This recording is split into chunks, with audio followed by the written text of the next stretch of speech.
The trauma bay doors hadn't finished swinging open before she saw it. A man drenched in blood, barely breathing, strapped to a gurney moving fast, and across his chest, beneath the torn fabric of his shirt, a faded scar in the exact shape she'd only seen twice before in her life. Both times on a battlefield. Both times on men who'd survived things that should have killed them. Her stomach dropped, because she knew what that scar meant. She knew what was actually killing him.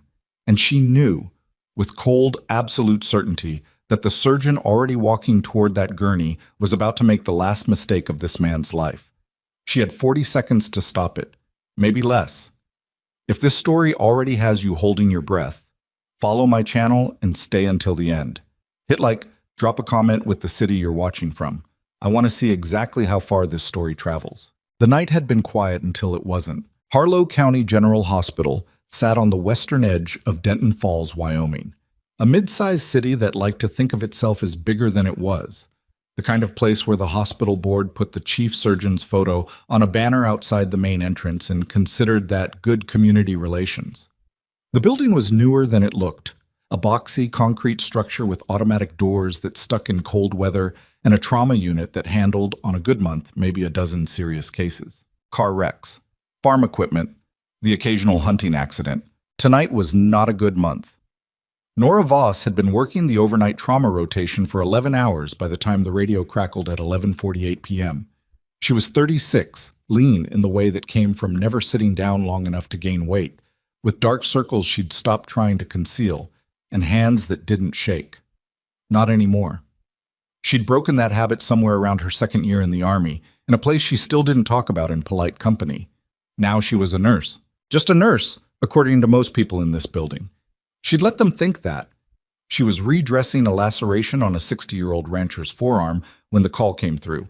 Male, mid-40s, found unconscious on Route 9 near the state border, suspected blunt force trauma, vitals tanking, ETA 4 minutes. Nora finished the bandage without rushing it, told the rancher to keep the arm elevated and not pick at the edges, and was already moving toward Trauma 1 before the second radio update came through. She pushed through the double doors ahead of the rest of the team. The gurney arrived in a controlled chaos of motion, paramedics calling out numbers, a respiratory tech jogging alongside, someone else shouting about a lost IV line. Nora stepped in close, got her hands on the patient's wrist, and looked at his face. Male, maybe 45, maybe older, big across the shoulders, the kind of build that came from actual use rather than a gym. His shirt had been cut open by the paramedics and his chest was exposed, smeared with blood from a long gash along his left side. The wound was ugly, dramatic, the kind of injury that pulled every eye in the room toward it like a magnet. Nora's eyes went somewhere else. She looked at the scar. It ran diagonally across his sternum, old and pale, surgical in origin, but not from any civilian hospital procedure she recognized. The pattern of it, the angle, the length, the placement relative to the xiphoid process, matched a very specific kind of thoracic intervention, the kind performed under field conditions. Rapidly. Without the benefit of an operating room, proper lighting, or time, her brain started running calculations she hadn't needed in years. Pulse, weak and thready, barely there at the radial artery. Skin, cold and clammy, not consistent with a surface wound that size. The blood pressure reading the paramedics handed off, 68/40, was catastrophically low, far too low to be explained by the chest laceration alone, which was bleeding, but not at a rate that justified these numbers. Something else was wrong, something deeper, something that had nothing to do with the wound everyone in the room was staring at. She leaned over the patient's abdomen and pressed, gently, methodically, working from quadrant to quadrant, and felt it immediately. A rigidity that didn't belong there. A resistance that meant the abdominal cavity was filling with something it shouldn't contain. The bleeding wasn't in his chest, it was in his belly. Nora. One of the other nurses appeared at her elbow, Jessamine Kwok, 2 years out of school, quick-handed and sharp, but still learning to trust what she saw before she heard someone else say it first. Dr. Hale's on his way down. How long? 2 minutes, maybe 3. Nora looked at the monitor. BP had dropped another 4 points since she'd walked in. Her jaw tightened once, then relaxed. She started pulling supplies, not the chest tray that someone had already begun laying out on instinct, drawn by the obvious surface wound, but an abdominal ultrasound probe from the cart near the wall. She moved it into position, pressed the transducer against the patient's upper abdomen, and in 10 seconds she had a clear picture, fluid in the peritoneal cavity. A significant amount of it. Free fluid that had no business being there, the kind of finding that meant a vessel somewhere in this man's abdomen had given way and was losing ground fast. "Pull that chest tray back," she said. Jessamine hesitated. "Dr. Hale will want to—" "Pull it back, Jessamine." A beat of uncertainty. Then Jessamine moved the tray. The doors opened. Dr. Marcus Hale walked in the way he always did, deliberately unhurried, composed in a way that was partly genuine confidence and partly performance, because Marcus Hale had been told he was exceptional so consistently and for so long that he'd stopped examining the claim. 51 years old, silver at the temples, square-jawed and fit in the way of a man who exercised to maintain an image as much as his health. His name was on a plaque in the hospital lobby. His photograph was on the banner outside the main entrance. He was the department chief. He was also the kind of surgeon who entered a room expecting it to reorient around him. Usually, it did. He took one look at the patient's exposed chest wound and moved toward the chest tray, then stopped, noticed it wasn't where it should be, and looked around with a mild, controlled frown. "What's the status?" he said, not to anyone in particular, in the tone of a man asking for a recap of something he'd already decided. "Blunt force trauma, found unresponsive on Route 9, Jessamine started. "BP on arrival was 68/40. Currently, I see the BP." He'd picked up the chart and was scanning it. Chest wound with hemorrhagic presentation, possible rib involvement. We'll open and assess the... That's not where he's bleeding. Hale's hand stopped moving. He looked up slowly. Nora was standing on the other side of the gurney. She hadn't raised her voice. She wasn't performing anything. She'd said what she'd said because it was true and needed saying, and her expression communicated that she understood entirely how this was going to land, and had decided to say it anyway. "Excuse me," Hale said. "The chest wound is superficial. It looks worse than it is. The hemorrhage is abdominal. I've got fluid in the peritoneal cavity on ultrasound, visible right now on that screen." She nodded toward the monitor. "BP this low, with this presentation, and a chest wound that doesn't account for the volume loss. It's not his chest. If you open there, you're not going to find the source." Hale looked at the ultrasound image for approximately 2 seconds. Then he looked back at her. "You're Voss," he said. "Night rotation." "Yes." "And you're telling me—" He said it slowly, carefully, with the particular patience of someone choosing their words to make a point, rather than to communicate. "Where the surgical priority lies. I'm telling you what the ultrasound shows and what his hemodynamics suggest. You can order a CT if you want confirmation, but his pressure is at 64 and falling, and we don't have time for—" "We don't have time," Hale repeated, and this time the patient's had a sharper edge under it. "You're right about that." He looked at the chest tray. Looked at Jessamine. "Get the tray back in position." "Dr. Hale." Nora's voice stayed even. "His mesenteric vasculature." "Nurse Voss." He turned and looked at her directly, fully, in a way that was meant to end the conversation. "I've been performing trauma surgery for 22 years. I've managed hundreds of presentations with this exact hemorrhagic profile. I appreciate your concern. Step back." The room went quiet the way rooms do when someone with authority has spoken. And the question is whether anyone will push back. Nora looked at the monitor. BP, 61/38. She looked at the patient's face, the wax-pale skin, the lips losing color, the chest barely moving with each shallow, effortful breath. She looked at the scar on his sternum, that specific, impossible scar, and she thought about what kind of person had it and what it meant that he was here, in this room, on this table. Then she stepped back. It cost her something to do it. She felt the cost specifically, like a physical thing pressing against her sternum. But she'd been in enough rooms like this one to know that the moment you turn the intervention into a confrontation, the patient becomes secondary to the conflict. And this man didn't have the reserves for that. So she stepped back, and she watched. Hale made the incision at 11:59 p.m. The room moved with practiced efficiency around him. Techs responding to his hands, nurses adjusting angles, the choreography of a team that knew its lead and had learned not to improvise. He was fast, genuinely, undeniably fast. His hands moved with an economy that came from thousands of hours in operating rooms, and Nora watched them and acknowledged privately that the skill was real. The skill was just aimed at the wrong target. 40 seconds in, his rhythm changed. It was subtle, a slight hesitation, a fractional pause in the movement of his hands. The kind of thing only someone who was looking for it would catch. Nora caught it, because she was looking for exactly that. He was looking for the bleed, and he wasn't finding it, because it wasn't there. The monitor alarm changed pitch. BP, 53/30. He's crashing, someone said from the far side of the room. I'm aware. Hale's voice had shed its ease. He was working faster now, moving through the chest cavity with focused urgency, searching. And the searching itself was its own kind of answer, because a surgeon who'd found the source wouldn't be searching. Dr. Hale. Nora stepped closer. Not all the way in, just closer. His pressure is at 53. We are out of time. He didn't respond. His hands kept moving.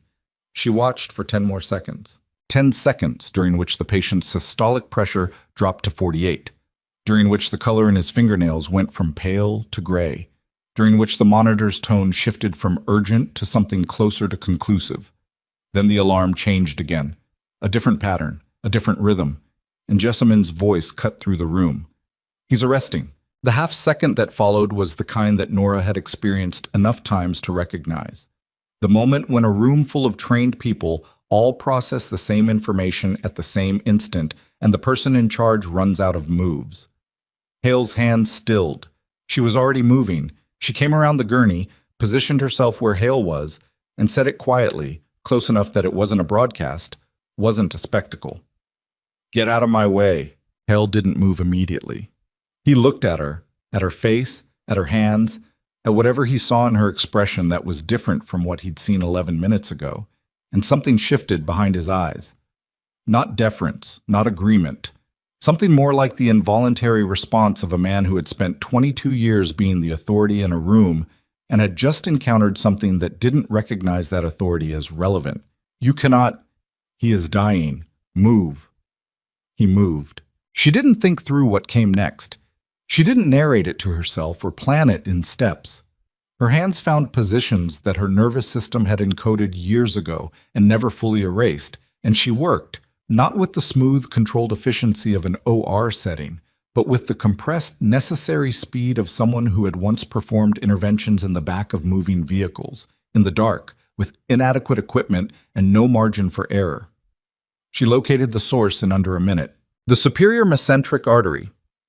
Partially sheared, seatbelt trauma at high velocity, she assessed, consistent with a high-speed impact on Route 9, and leaking steadily, progressively, into the peritoneal cavity with no place for the blood to go. She got a clamp on it, held pressure with her left hand while her right reached without looking for the suture kit, and someone put it in her palm without being asked. Jessamyn. It had to be Jessamyn. She worked. The room was quiet except for the monitor and the sound of her moving, and somewhere behind her, the controlled breathing of a department chief who was standing against the wall with nothing to do. BP, 58/33, then 64/37. Climbing. Slowly. Not gracefully. Not in the smooth, reassuring arc of a patient recovering in a controlled environment, but in the labored, incremental way of a body that had been very close to the edge and was pulling back from it by degrees, one measure at a time.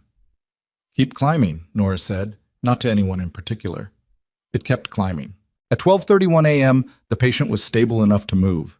Not stable by any comfortable standard, he was going to need the OR, was going to need a proper surgical team to close what she'd held together, was going to need blood and time and luck, but stable in the sense that he was still a person with a pulse and a pressure and a measurable future. She walked alongside the gurney to the OR doors and stopped there. She stood in the hallway after the doors swung shut and let out a breath that she'd been holding, not continuously, but in pieces, since the moment the gurney had come through trauma. Jessamyn came up beside her and didn't say anything, which was the right call. After a moment, Nora went to the scrub sink at the end of the hall and washed her hands. In the mirror above the sink, she looked at herself without particular sentiment. The circles under her eyes, the jaw set slightly too tight. The particular flatness of expression that she knew from experience appeared on her face in the aftermath of high-stakes situations and took a few hours to relax. She'd been at Harlow County for 8 months. 8 months of overnight rotations and straightforward cases and a staff hierarchy she'd learned to navigate by staying quiet and doing her work and not giving anyone a reason to look at her too closely. Before this, 14 months at a regional hospital in Billings. Before that, 3 years at a VA outpatient clinic in Colorado Springs. Before that, a period of her life that ran 6 years and covered multiple countries and required clearances she'd never mention in a job interview, and experiences she'd spent considerable energy learning to carry without letting them carry her instead. None of that was on her nursing resume. She dried her hands and went back to the unit. At 3:10 a.m., Derek Pruitt found her in the break room. Hospital administrator. The kind of man whose entire professional identity was built around never being in the room when the difficult things happened, only arriving afterward to manage the paperwork they generated. He sat down across from her with a folder and an expression he'd practiced into something that wasn't quite sympathy and wasn't quite neutrality, but lived uncomfortably between them. He placed the folder on the table. "Dr. Hale has filed a formal incident report," he said. Nora looked at the folder. "I expected that. He's alleging unauthorized physical displacement from an active procedure, performance of a surgical intervention without credentials or authorization, and reckless endangerment of a trauma patient." Pruitt said all of it with the careful diction of a man reading from a script he wished he hadn't been handed. "He's requesting immediate review of your employment. The patient is alive." "I know." His pressure was at 48 when I intervened. He was arresting. The chest wound Hale opened showed no active hemorrhage because the source was abdominal, which I identified on ultrasound at 11:52 and documented in the system with a timestamp. "Nora." Pruitt's voice dropped a register. "I believe you. I want you to understand that I'm not sitting here because I think you did something wrong. I'm sitting here because Dr. Hale is the department chief, and he has filed a formal complaint, and hospital policy does not give me discretion about what happens next." "Suspension pending review." "Yes." She looked at what was left of her granola bar on the table. Put it down. Pushed back her chair. "Tonight or morning?" Pruitt looked genuinely uncomfortable. "If you could remain until the end of your shift, I'll leave my badge at the nurse's station now." She picked up her water bottle. "Tell whoever picks up the Route 9 patient to review the OR telemetry from tonight's procedure, not just the chart entries. The monitor data doesn't lie and it doesn't get edited." She said it levelly, without heat, the way she'd have said anything factual and important that needed to be passed along. Then she walked out of the break room without waiting for a response. At the nurse's station, she unclipped her badge, Harlow County General /Nora Voss /RN, and set it on the counter. Jessamine was behind the desk, very carefully reading something she wasn't reading. "Hey," Nora said. Jessamine looked up. Her eyes were too careful, the kind of carefully neutral expression that meant she was feeling something she'd decided not to show. "Check on him in the morning," Nora said. "The Route 9 patient. Make sure his case gets a second set of eyes." "I will." A pause. "Nora, get some sleep when your rotation ends." She picked up her jacket. "You did good tonight." She walked out through the automatic doors, which stuck slightly in the cold, as they always did, and crossed the staff parking lot under a sky that was fully dark and completely clear, the kind of Wyoming sky that had too many stars and didn't care what was happening beneath them. She sat in her car without starting it. She thought about the scar, not about Hale or Pruitt or the suspension or what the review board would or wouldn't find. All of that was a process, and processes moved at their own speed, and there was nothing she could do about any of it before morning. She thought about the scar on the patient's chest, the specific angle, the exact placement, the signature of a procedure that was performed in a very particular set of circumstances by a very particular kind of trained hand. And she thought about what it meant that this man had ended up on Route 9 in the middle of nowhere, bleeding out with no identification and no one who'd called it in except a passing trucker who'd seen something that looked wrong in the dark. She thought about the tattoo she'd noticed on his left forearm when she'd had her hands in his abdomen. She'd only glimpsed it, half hidden by the surgical drape, partially obscured, but she'd seen enough. A specific insignia. One she recognized. Her hands rested on the steering wheel. She started the car. drove home through the empty streets of Denton Falls, parked in front of her building, went inside, and sat at her kitchen table in the dark without turning on a light. She didn't sleep. She knew she wouldn't. She'd been in enough situations that ended with a quiet room and too much to think about to pretend otherwise. She sat there and thought about the man in recovery, about the scar and the tattoo, and the question of who he was and how he'd ended up on that particular stretch of road in that particular condition. And she thought about the fact that Marcus Hale was right now, almost certainly, sitting at his desk writing a version of tonight's events that would be thorough and detailed and entirely arranged to serve his interests. And she thought about the timestamp on the ultrasound image. 11:52 p.m. Objective. Unedited. Sitting in the hospital's imaging system whether anyone wanted it there or not. That was something. Outside, a dog barked somewhere down the block and then went quiet. The city slept. Nora Voss sat in the dark kitchen of her apartment and waited for morning, and thought about a scar she'd seen twice before. Never in a civilian hospital, never on a patient with a clean history, and tried to convince herself that whatever came next was going to follow the ordinary logic of an employment dispute and a hospital review board. She almost managed it. Then she thought about the tattoo again, and the particular insignia on it, and she stopped trying. Whatever was lying in recovery down the hall at Harlow County General was not going to stay quiet.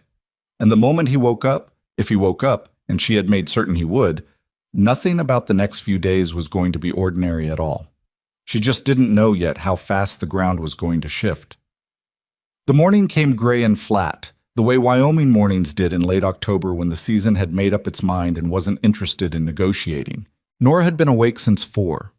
She'd made coffee she didn't finish, stared at her phone twice without calling anyone, and changed out of her work clothes into jeans and a worn flannel that had belonged to someone else a long time ago.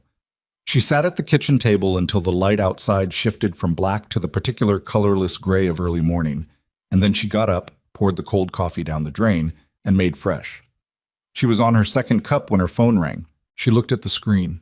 Jessamine. "Yeah," she answered. "He's awake." Jessamine's voice was low, careful. She was probably at the nurse's station, probably with people nearby. "Route 9. He came around about 40 minutes ago. He's..." A pause. "He's asking for you." Nora set down her mug. "He doesn't know my name." "He described you, exactly. Height, hair, the way you talk." Another pause, shorter. "Nora, he knew your last name. He said it."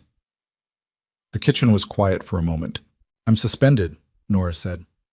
"I know. Pruitt will lose his mind if I show up." "I know that too," Jessamine breathed out slowly. "I'm just telling you what he said. He was pretty insistent. He's not doing great physically. Stable but not comfortable. He won't let the day team do a full assessment. He keeps..." She stopped. "Keeps what?" "Asking if you're the one who operated." Nora looked at the window. The sky outside was getting lighter, barely, the darkness thinning into something closer to gray without committing to actual dawn. "Don't tell him anything," she said. "I'll be there in 20 minutes." She didn't spend much time debating whether to go. The calculation, employment status, hospital policy, what Pruitt would say, lasted maybe 4 seconds before something more fundamental overrode it. She had been the last person responsible for this man's continued existence on the planet. That wasn't a clinical abstraction. It had actual weight, and the weight didn't evaporate because someone had taken her badge and told her to go home. She drove to Harlow County with the heat on and the radio off. The staff lot had a rear entrance she'd used for 8 months without anyone questioning it. She went in through it now, took the stairs instead of the elevator, and came out on the 3rd-floor corridor, which was quieter at 6 in the morning than any other part of the building. The day shift was arriving but hadn't fully organized yet. The outgoing night staff were deep in handoff mode, faces angled at charts and handover notes, minds occupied with the transition and not particularly alert to a woman in civilian clothes moving through the hallway with a purposeful stride. She found his room at the end of the corridor, door slightly ajar. She pushed it open. He was larger than she'd fully registered in the trauma bay, consciously, wakefully large. The kind of man who occupied space in a way that wasn't aggressive but was simply physical fact, like the room had made a quiet accommodation for him rather than the other way around. He was propped at a 30-degree angle, which was about as far as the abdominal drainage lines would reasonably allow, and his skin was the color of someone who had spent several hours in an even trade of blood for IV fluid and hadn't fully come out ahead yet. But his eyes were open, and they found her the moment the door moved. Dark eyes, very steady, carrying the particular quality of eyes that have learned not to broadcast their interior. He looked at her for a moment without speaking, and she stood in the doorway and looked back, and the silence between them had a specific texture to it, not awkward, not empty, but the kind of silence that exists between two people who both understand that speaking carelessly in certain situations carries consequences. "You're Voss," he said. His voice was rough from the intubation, low and deliberate. "I am." "You fixed the artery." "I clamped it. A surgical team closed it properly." He absorbed this without changing his expression, his eyes moving over her in the rapid, systematic way of someone conducting an assessment rather than an appraisal. "Taking inventory. You're not in scrubs." "No. They suspended you." Not a question. She came the rest of the way into the room and let the door fall shut behind her. "You should be sleeping." "I'll sleep later." He shifted slightly against the incline of the bed, and the monitors registered the movement, a small spike in heart rate before settling back. His jaw tightened once with the effort it cost him, then relaxed with the controlled deliberateness of someone who had significant practice managing pain without advertising it. "I need to know what's in my chart." "I haven't had access to your chart since Tuesday night." "What was in it Tuesday night?" She moved the visitor chair a foot closer to the bed. Not intimate, just close enough to keep the conversation below the level that would carry through the door, and sat down. "Your presenting injury was documented as a chest laceration with hemorrhagic complication. The abdominal intervention was," she chose the word with care, "attributed to the surgical team in the operative notes." Something shifted behind his eyes. Not surprise. The absence of surprise, which was its own kind of information. "Not to you." "No." He looked at the ceiling for a moment, then back at her. "The surgeon." "Hale." She said nothing. "He filed against you." "You've been conscious for 40 minutes, she said. "I heard the nurses talking. I wasn't as far under as they thought." A pause. "How bad is your situation?" "That's not your problem right now." "I'm making it my problem." He said it without heat, without the performance of concern, just flatly, as a man states a position he's already committed to. "You saved my life. That earns it." Nora looked at him directly. "What's your name?" A beat of consideration. "Garrett," he said. "Garrett Wills." She held his gaze and waited. He looked back at her with those level, unrevealing eyes, and between them was the particular tension of two people who both suspected the other was carrying more than they were saying out loud. "That's a real name," she said. "Is it your current one?" His mouth moved towards something that almost became a smile without completing the journey. "For most purposes." "Mr. Wills," she leaned forward slightly. "The scar on your chest, the old one, not from Tuesday. I've seen that procedure twice in my life. Once in Kandahar, once at a forward operating base in a country I don't say by name in civilian buildings." She kept her voice even, factual. "So I'm going to ask you once, and I'd appreciate a straight answer. Who's going to come looking for you?" The almost smile faded entirely. The monitor beeped in the silence between them. "People who aren't going to be happy about the chart entries," he said. "I assumed. How many, and how soon?" "Can't give you a number." He shifted again, controlled the response his body wanted to make to that movement. "Soon, though. Already moving, probably." She believed him. Not from any naive inclination to trust a man she'd met while her hands were in his abdominal cavity, but because the way he said it had the specific texture of truth that is underspecified, not because the speaker knows less than they claim, but because they know more than they're permitted to share. It was the precision of a man giving her the accurate outline while keeping the classified interior to himself. "You need to rest," she said. "Whatever is coming, you'll meet it better if your body isn't running at a deficit. You lost significant volume Tuesday night. The drainage lines need time to do their job." He considered this with the air of someone weighing it genuinely, rather than just waiting for her to finish. "You're not going to ask what I do." "I already know what you do," she said. "I just don't know which branch." This time the almost smile made it all the way. Brief, tired, and carrying something in it that was close to recognition. the look of someone encountering a person who speaks the same unspoken language. Navy, he said. She nodded once, stood. I'll check on you when I can, she said. Don't make life difficult for the day team. Let them work. Voss, he said her name the way people say names when they need you to stop moving. She stopped. Thank you. She looked at him for a moment. Eat what they bring you and don't pull the drainage lines. She left before he could respond.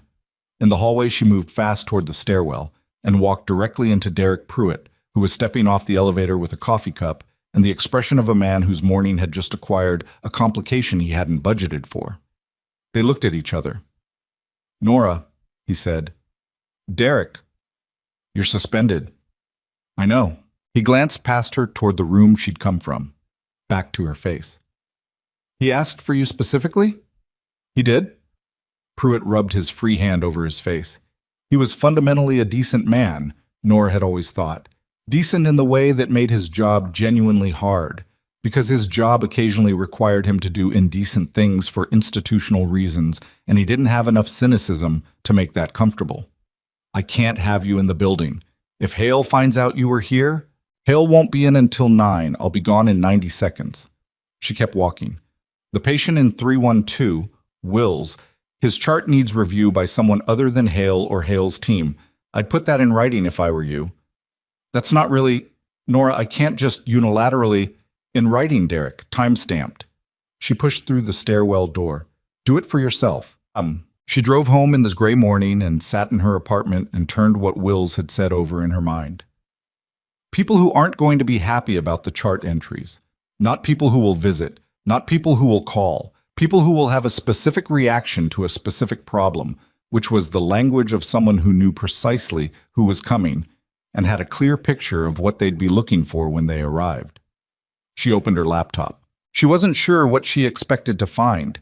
She searched the stretch of Route 9 where Wills had been found and got nothing useful, a 2-lane state highway that existed mainly to connect smaller places to other smaller places, minimal overnight traffic, no accident report in the local news, no accessible police record for an active case. A trucker had called it in, which put the initial response with the county sheriff, and those records weren't public. She tried Garrett Wills. Navy. Got 11 results that weren't him, which she'd expected. People with his particular combination of scar, eyes, and calibrated understatement didn't maintain searchable public profiles. She closed the laptop and thought about the review board. Per standard Harlow County policy, the formal employment review had to occur within 72 hours of suspension. That put it at Thursday morning.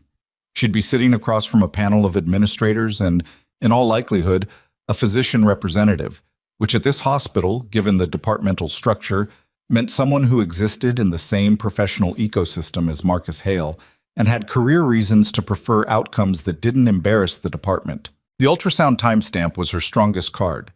Objective imaging, unedited, timestamped at 11:52 p.m., showing free abdominal fluid clearly enough that any competent clinician could read it, 6 minutes before Hale made his incision in the wrong location. Irrefutable, as long as it stayed in the system intact. She picked up her phone and called Jessamine. The imaging from Tuesday night, she said when Jessamine answered. Is it still in the patient's file? I checked this morning. It's there. Can you screenshot it, timestamp visible, patient ID visible, and send it to your personal email, not your work account? A pause. She could hear Jessamine's breathing, the small sounds of the nurse's station behind her. Nora, I know what it is. If you're not comfortable, don't. I mean that. A longer pause. I did it at 4 this morning, Jessamine said quietly, before you called. Nora let out a slow breath. Okay. I also saved the monitor telemetry report, the one the system generates automatically. It logs every alarm, every pressure reading, every rhythm change with a timestamp. I emailed it to myself and printed a copy. You printed it. It's in my locker. Nora was quiet for a moment. You're going to be a very good nurse, Jessamine. I learned from someone who apparently has a medical degree and never mentioned it. Nora didn't respond to that. She said goodbye and hung up. The next 2 days moved with the particular grinding slowness of days spent waiting for an institutional process to reach you. Nora ran in the mornings because she needed to do something with her body, or it started working against her. 6 miles on the first day, 8 on the second, through neighborhoods that were emptying out as October deepened and the cold became less negotiable. She ate regular meals because she'd learned over years that included some genuinely difficult stretches that the body was either an ally or a liability, depending almost entirely on whether you maintained it, like it mattered. She slept badly and accepted this without fighting it. On Wednesday afternoon, Jessamine texted, "He's been asking about you again." Also, 2 men came to his room this morning. Suits, not hospital staff, not law enforcement, I recognized. Stayed about 40 minutes. One of them made a phone call in the hallway outside his room. Couldn't hear the call, but his body language was serious. Nora read this standing at her kitchen counter and wrote back, "How is he physically?" The reply came fast. "Better than he has any right to be. Drainage output dropping. He ate actual food today. Still blocking Hale's team from doing a full assessment whenever he can get away with it." She set the phone down and stood at the window looking at the street below. 2 men in suits spending 40 minutes with a Navy man in a civilian hospital in Denton Falls, Wyoming, and then making a serious phone call in the hallway. She thought about what Wills had said. Already moving, probably. She thought about what that meant in practical terms, about the kind of machinery that started moving when a man with that particular scar and that particular tattoo ended up on a table in a rural Wyoming hospital with falsified chart entries and a suspended nurse and a department chief who'd filed a complaint to protect himself. She thought about what that machinery looked like when it arrived. Thursday morning, 9 a.m. The review was in the second-floor conference room, a beige rectangle with fluorescent lighting that made everyone look marginally unwell.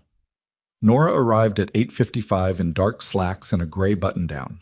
She'd slept 4 hours and felt them, but she'd been functional on 4 hours before in circumstances considerably more demanding than this, and she knew the difference between tired and impaired. The panel was 3 people: Derek Pruitt for administration, Dr. Linda Ashworth, chief of medicine, 60 years old, 30 of them in this building, the kind of physician administrator who made decisions by identifying the path of least institutional disruption and following it with consistent reliability. And Patricia Vance, the hospital's legal counsel, who had the careful, neutral expression of someone paid to anticipate damage and minimize it. Marcus Hale was not on the panel.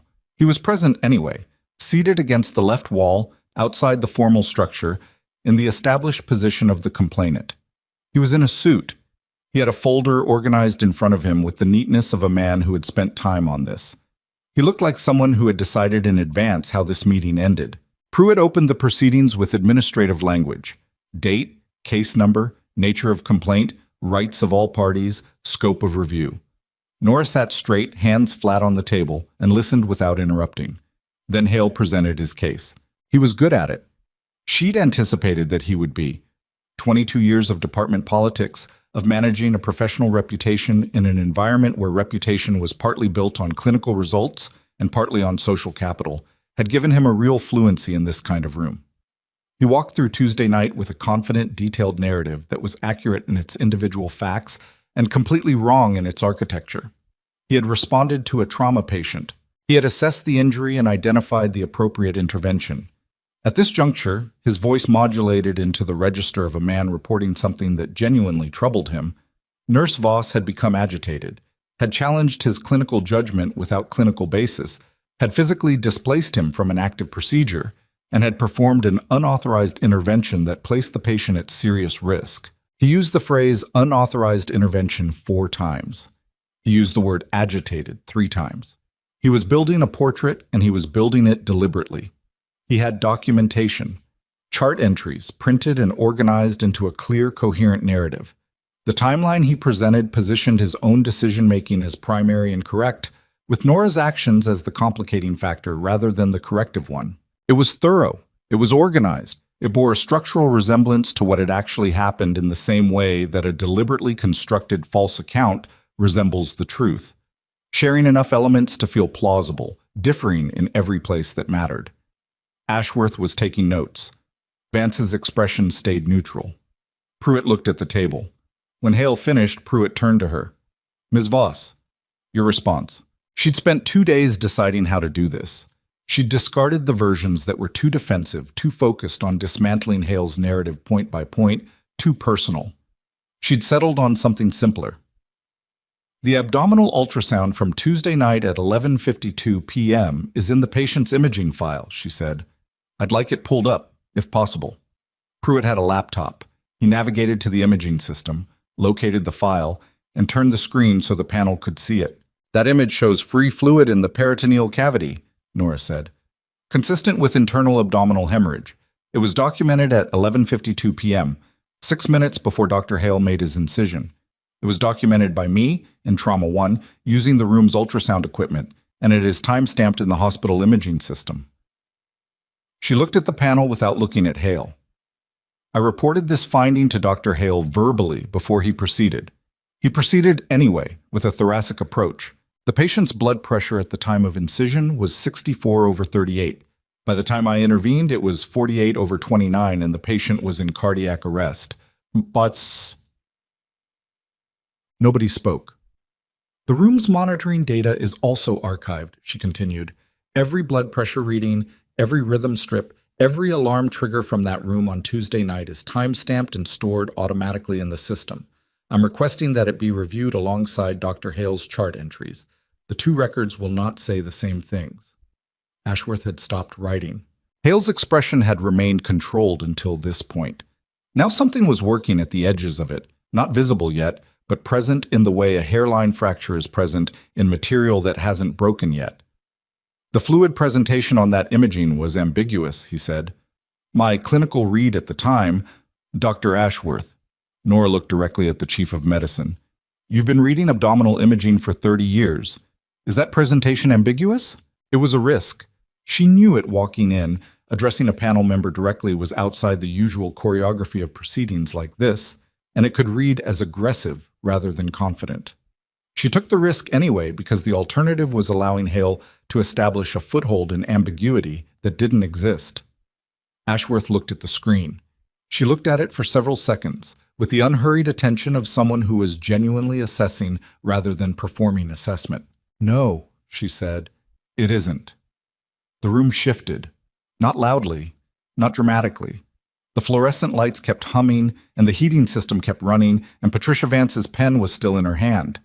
But the weight distribution in the room changed in a way that was palpable to anyone paying attention, and everyone in that room was paying attention. Hale's folder was still open in front of him, but he wasn't looking at it. There remained questions, Vance said carefully, in the tone of someone trying to identify ground that was still stable, regarding the scope of the intervention Ms. Voss performed, the credentials that would be required to— I have a medical degree, Nora said. The sentence landed in the room and sat there. I'm sorry? Vance said. Johns Hopkins School of Medicine, class of 2013, Board Certification in Emergency Medicine, 2015. Secondary Certification in Trauma Surgery, 2016. I practiced as a physician for 6 years before I transitioned out of clinical medicine and completed an accelerated nursing program. Pashipan. She said all of it in the same register she'd have used to read off a supply list, factual, precise, without drama. My medical credentials are on active status with the Wyoming Board of Medicine. I renewed in March. The documentation is available immediately if the board needs verification. The conference room was completely silent. She had not planned to say it here. She had planned to let the imaging and the telemetry carry the argument, because they should have been sufficient, because the evidence should not have required her to unveil anything about who she was before this hospital, because the facts of Tuesday night were clear enough on their own. But Vance's framing had been designed to position her intervention as amateur interference, as a nurse overreaching into surgical territory, and she had made a decision between one breath and the next that she was done allowing a false frame to stand when the truth was available. Hale was staring at her. You're a physician, Ashworth said. Not quite a question. I was. I'm currently a nurse by choice. The longer explanation isn't relevant to Tuesday night. She looked at Pruitt. Hopkins can send verification within the hour. Pruitt had the look of a man who needed a moment he wasn't going to get. Hale stood up.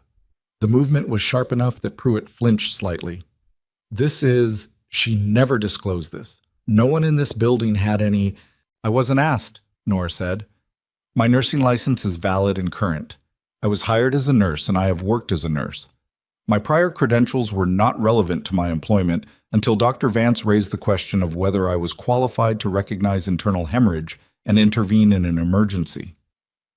She looked at Hale directly, for the first time since sitting down. I was qualified. The patient survived. The imaging time stamped 6 minutes before your incision confirms that I identified the correct diagnosis before you proceeded with the incorrect one. Hale's jaw set hard. I want a recess, he said. I need time to... This changes the entire basis of... I don't think a recess is necessary.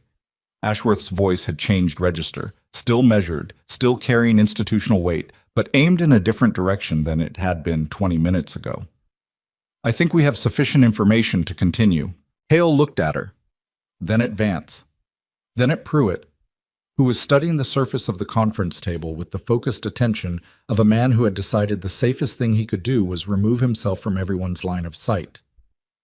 Marcus, Ashworth's voice went quieter. Sit down. He didn't sit down. He stood there holding his folder at his side with the look of a man who had entered this room as the clear protagonist of a story and was in the process of absorbing the information that the story had changed shape on him somewhere in the last quarter hour. He had come in with a complete organized narrative, and it had been insufficient, not because Nora had argued better, but because she had simply told the truth about things that existed in the hospital's own systems and couldn't be edited. Then his phone buzzed. He pulled it out with the automatic motion of a man who checks his phone without thinking and looked at the screen. And whatever the screen showed did something to his face that Nora watched carefully. Not guilt, not straightforward fear. Something more complicated. A recognition that compressed his expression inward for just a moment before the practiced professional composure came back down over it, like a shutter closing. He put the phone in his jacket pocket. I need to step out, he said. Marcus, we're in the middle of... I need to step out. He said it with a flatness that was different from his earlier controlled authority. Less performance, more actual need. He walked to the door without waiting for a response from anyone and went through it, and the door clicked shut behind him. The 4 remaining people sat in the particular silence of a room from which a significant presence has just abruptly departed. Patricia Vance set her pen down, picked it up again. Well, she said, with the careful tone of someone selecting a word that commits to nothing. I think we should discuss next steps. Nora kept her eyes on the door. She didn't know what had been on that screen. She didn't know who had sent it, or what it had said, or why it had landed with that specific gravity at this specific moment. But she'd spent enough years in rooms where information arrived and changed the shape of everything to recognize what it looked like when someone received news that recontextualized everything they thought they were managing. Whatever Hale had just read, it had not reassured him. She looked back at the panel and kept her expression level, and said nothing further, and waited. 2 floors up, in room 312, Garrett Wills was sitting upright in his hospital bed holding a phone he hadn't had 3 hours ago. The phone had arrived in a manner he wasn't going to document, delivered by someone he recognized, and on its screen was a message from a number he knew well. It said, "Package delivered, command aware, assets inbound, brace." He read it twice. Then he deleted it, old habit, deeper than thought, and set the phone face down on the blanket beside him and looked at the ceiling and felt, for the first time since waking up in this room, something loosen in his chest that wasn't related to the drainage lines. They were moving, which meant it was almost over, which also meant it was about to get considerably louder before the quiet came back. Down the hall, Marcus Hale was standing in the corridor outside the conference room with his phone in his hand and a very specific problem. The call he'd just gotten was from the hospital's legal department, not Vance, a different attorney, one who handled regulatory matters. And what she'd said in 45 seconds had taken everything he'd built over 22 years and shown him exactly how fragile the foundation was. Federal investigators, she'd said. DOD inquiry. Medical record subpoena. Already filed. He put the phone back in his pocket. He stood in the corridor for a moment with the fluorescent lights humming above him and the sound of the hospital going about its morning all around him, and thought about all the decisions that had led him to this particular hallway on this particular Thursday morning. He thought about the chart entries he'd made at 1:15 a.m. on Wednesday, about the specific language he'd chosen, about the things he'd added and the things he'd removed. He thought about a nurse who had turned out to be something else entirely, who had a medical degree from Johns Hopkins and certifications he hadn't known about, and a timestamp on an ultrasound image that predated his incision by 6 minutes and could not be explained away by any version of events he was capable of constructing. The door to the conference room was 20 feet behind him. He didn't go back through it. He didn't go back through the conference room door. Nora watched the empty hallway through the narrow window panel in the door for a moment, then turned back to the panel. Pruitt was looking at his laptop screen without appearing to see it.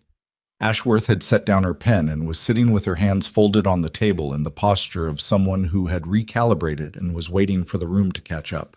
Vance was writing something in the margin of her legal pad, small, tight script that probably said nothing useful. "I'd like to formally request," Nora said, "that the monitor telemetry from Trauma 1 on Tuesday night be pulled into this record before any determination is made." Ashworth looked at Pruitt. Pruitt nodded at his laptop without much resistance. Whatever momentum Hale had brought into this room had walked out with him, and the 3 people remaining seemed to be in quiet, unspoken agreement that the landscape had changed. "We'll recess for 30 minutes, Ashworth said. "Derek, get the telemetry. Patricia, I'd like a word." Nora stood, pushed in her chair, and walked out into the hallway. Hale was not there. The corridor was ordinary, a housekeeping cart parked outside a supply room, the sound of the elevator arriving and opening and closing again, a dietary aide moving a tray cart toward the stairwell. Whatever Hale had needed to do after reading that message on his phone, he'd gone somewhere else to do it. She walked to the end of the hall and stood at the window that looked out over the hospital's east parking lot. The sky had cleared overnight, and the morning was bright and flat and very cold, the kind of October cold in Wyoming that had stopped being polite about what was coming. A few cars in the lot, an ambulance parked with its back doors open, no one attending it. A black SUV she didn't recognize near the far entrance, tinted windows, government plates. She looked at the plates for a moment. Then she took out her phone and called Jessamine. "Is Will still in 312?" she said. "As of 20 minutes ago, yes." "Why?" "Black SUV in the east lot. Government plates. Have you seen anyone new on the floor this morning?" A pause. She could hear Jessamine moving, the squeak of shoes on the floor, the distant sound of monitors. "There are 2 men in the 3rd floor corridor who weren't there at handoff. They're not wearing badges. I assumed administration." "They're not administration. Don't engage them. Don't tell them anything about the patient, and don't let them into his room without his explicit consent. His, not anyone else's." "Nora, I can't exactly stop federal." "You can require them to produce identification and wait for the patient's verbal confirmation. That's standard patient rights protocol, and it's entirely within your authority." She paused. "If anyone tries to access his medical record without his consent or a court order, you document who asked and when. Okay?" Jessamine's voice had gone careful and focused. "Okay." Nora hung up and looked at the SUV in the lot. She'd been expecting something. Wills had told her to expect something. But there was a difference between abstractly anticipating the arrival of federal attention and standing at a 2nd-floor window watching it park. Her chest had that particular tightness she recognized, not fear, not anxiety, but the physical response to a situation that had just graduated from manageable complexity to something with harder edges and faster consequences. She went back to the conference room at the 30-minute mark. Ashworth and Pruitt were at the table. Vance was on her phone in the corner, speaking quietly. The laptop was open and the monitor telemetry was on the screen, a long printout of time-stamped data, BP readings, and rhythm tracings and alarm records running across several pages. Hale was not in the room. Nora sat down. "Nora." Ashworth looked at the telemetry for a long moment. Not the look of a physician performing review, but the look of one who had read it and was now sitting with what it said. "This data," she said, "is going to require a formal response from Dr. Hale." "Yes," Nora said. "His chart entries from Wednesday morning, specifically the 1:15 a.m. operative summary, are inconsistent with this record in several significant points." "Yes," Nora said again. She didn't elaborate. Ashworth was a competent physician, and she could read a telemetry record, and she didn't need Nora to narrate what was in front of her. Vance came back to the table and sat down. Her expression had shifted, not dramatically, but the carefully neutral quality had given way to something more specifically cautious, like a person who has just received information that changed the stakes of the meeting they're in. "I've just been informed," she said, that Harlow County General has received a records subpoena from the Department of Defense's Inspector General Office. It covers all medical documentation related to the patient in room 312, including chart entries, imaging, operative records, and nursing notes for the period Tuesday night through the present. The room was quiet. When? Pruitt said. Filed yesterday. We received formal notice in the last hour. Vance looked at her legal pad. The scope of the subpoena suggests this patient is a federal matter, which means this review— She stopped, chose her next words carefully. This review may be occurring in a context that is significantly larger than a standard employment dispute. Nora kept her face neutral. She'd known this was coming in the abstract. Hearing it stated out loud by the hospital's legal counsel in a beige conference room in Denton Falls, Wyoming, was a different experience from knowing it abstractly, and she took a moment to let it settle before she responded to anything. Does the subpoena cover the imaging timestamp? She said. It covers all documentation, Vance said. Then the investigation has access to objective evidence of the sequence of events on Tuesday night, which means this panel has access to the same evidence. She looked at Ashworth. I think the review can proceed on its merits. Ashworth looked at her for a moment in a way that was hard to read. Not hostile, not exactly warm, but containing something that might have been a kind of reluctant reassessment.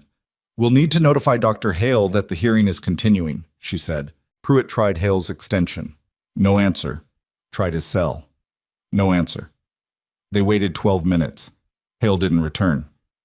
We'll proceed, Ashworth said. What followed was 40 minutes of methodical, unglamorous work, cross-referencing the telemetry timestamps against the chart entries, documenting every inconsistency, building a factual record that would exist whether Marcus Hale participated in its construction or not. Nora answered questions when she was asked them and didn't volunteer more than was requested. She was conscious of the fact that she was sitting in a room where the legal landscape had just shifted, and that the careful, boring work of establishing a documented factual record was more valuable right now than any argument she could make. Pruitt found Hale at 10:47 a.m. He sent a text to the conference room, a single line to Ashworth's phone that she read, showed to Vance, and did not show to Nora. But Nora could read a room, and what the two women's expressions did in the 2 seconds after reading it told her enough. Whatever Pruitt had found, it was not that Hale had stepped out for coffee. We'll need to adjourn for today, Ashworth said. The review is incomplete, Nora said. I'm aware. We'll reconvene tomorrow morning. Your suspension is extended another 24 hours pending that session. Ashworth looked at her directly. Ms. Voss, I want to be clear. The extension is procedural. It is not an indication of the panel's current thinking.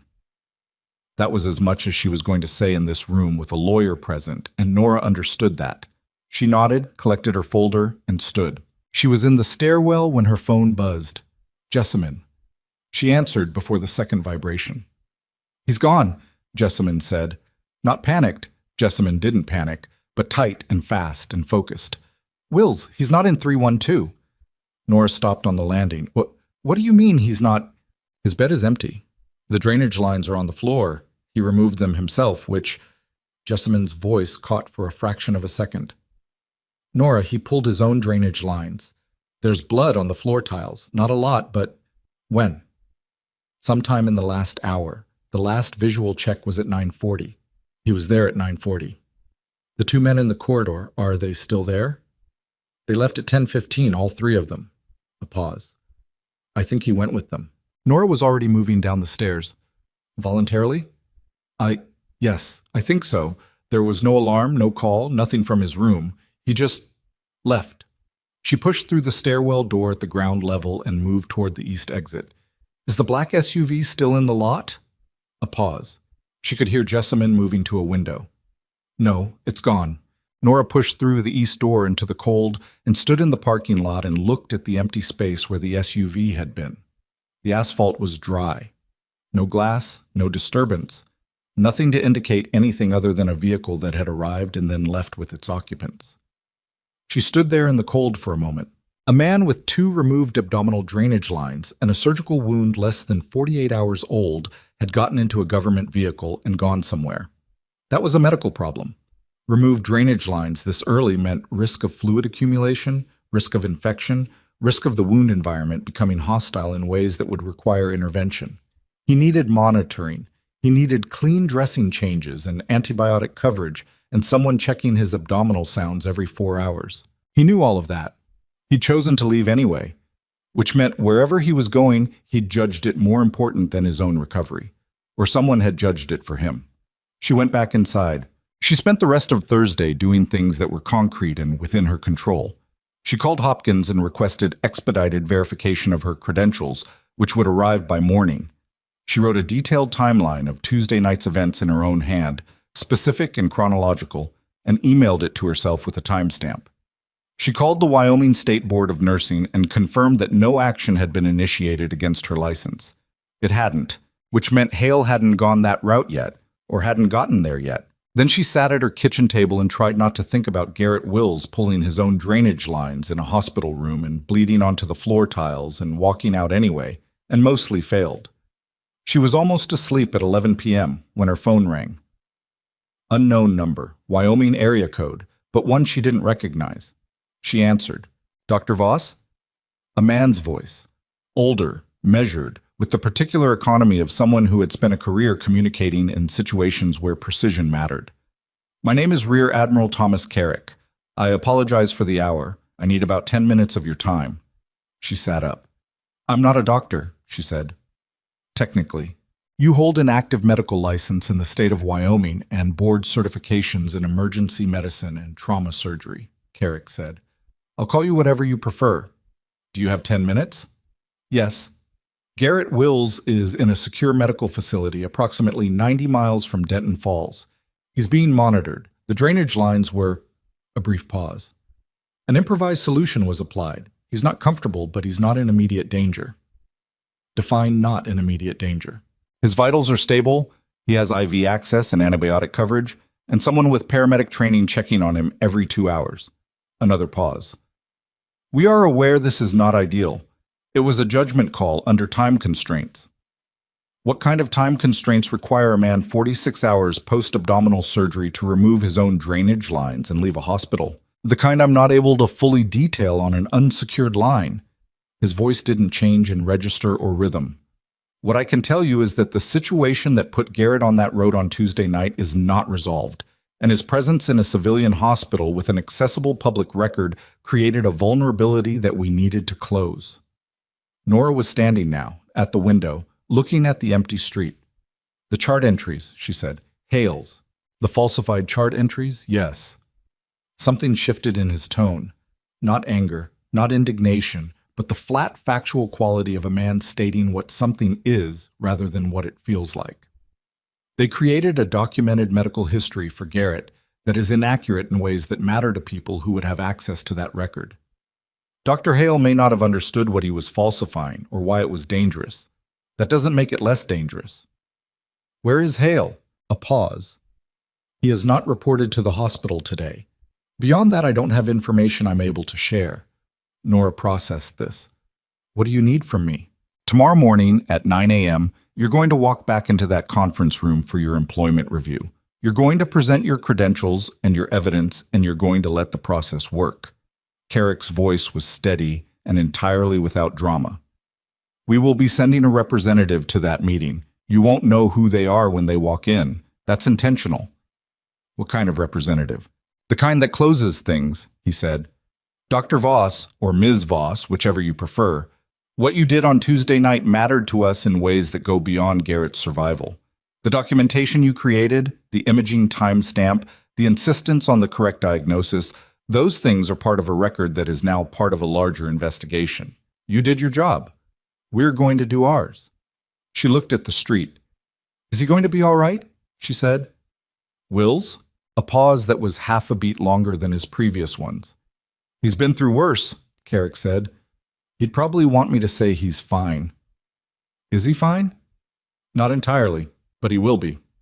The call ended. Nora stood at the window for a long time after that, long enough for a car to come down the street and pass and disappear, and another to follow it 10 minutes later. She thought about what Carrick had said and what he hadn't said, about the specific architecture of what he'd told her and the equally specific architecture of what he'd declined to. She thought about Hale not reporting to the hospital, about a black SUV with government plates leaving a parking lot at 10:15 in the morning. She went back to bed. She didn't sleep for a while, but eventually she did, which was an improvement over the previous 2 nights. And when the alarm went off at 7, she felt the difference between 4 hours and 6 in the way you feel it when your body has been running on insufficient reserves and has finally gotten enough to remember what enough feels like. She made coffee. She put on the same dark slacks and a different button-down, this one the color of charcoal. She drove to Harlow County General and parked in the staff lot out of habit, even though she wasn't staff at the moment, walked through the rear entrance, and arrived at the second-floor conference room at 8:58. Pruitt was there. Ashworth. Vance. Hale's chair was empty. Dr. Hale has been placed on administrative leave effective yesterday afternoon, Ashworth said, before Nora sat down. That is the extent of what I can share regarding his status at this time. Nora sat. Ashworth continued. We've received the credential verification from Johns Hopkins. We've also completed the telemetry review, and the documented inconsistencies between the monitor data and Dr. Hale's operative chart entries have been flagged for the Medical Records Compliance Office. She folded her hands. We're prepared to proceed today. The door opened. Nora didn't look immediately. She heard the sound of it, heard footsteps, more than one person, and gave herself 2 seconds before she turned because she'd been told she wouldn't know the representative when they arrived, and she wanted to approach the moment without anticipation distorting her read of it. She turned.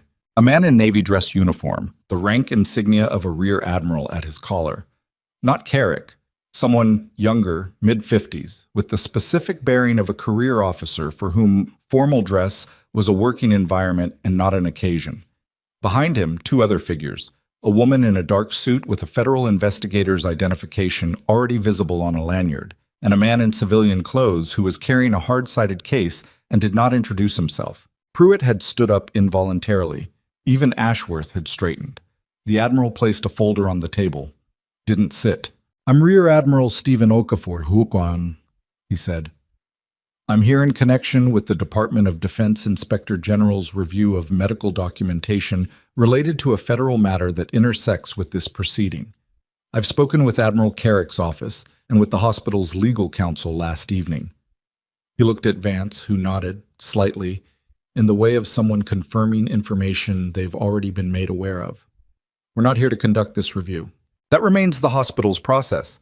We're here to provide documentation that is relevant to its conclusions. He opened the folder. On Tuesday night, a member of a special operations unit was transported to this facility following injuries sustained in the course of an active federal operation. His treatment, including the sequence of clinical decisions made in Trauma 1 between 11:48 p.m. and 12:34 a.m., is directly relevant to an ongoing investigation. He placed 3 documents on the table. These are certified copies of the room's monitor telemetry, retrieved directly from the hospital's data servers under the authority of the subpoena. They are authenticated and have chain of custody documentation. He placed 2 more documents. These are the operative notes filed by Dr. Hale at 1:15 a.m. Wednesday. And this, he placed a single page last, is a side-by-side comparison prepared by the IG office showing the specific discrepancies between the 2 records. The room was very quiet. Ashworth reached for the comparison document. She read it for 90 seconds. Her face didn't change, but her posture did, almost imperceptibly, a settling, a kind of arrival at a position she'd been approaching since yesterday. The falsification is explicit, she said. It wasn't a question. In the IG's assessment, yes, Okafor said. The chart entries attributed diagnostic decisions to Dr. Hale that the telemetry data does not support, and omitted the clinical actions of another provider whose interventions are documented in the room's own monitoring record. Nora was sitting with her hands flat on the table and her face as level as she could keep it, and she was doing this because the alternative was to let the weight of what was being said in this room show on her face, and she didn't want to do that here.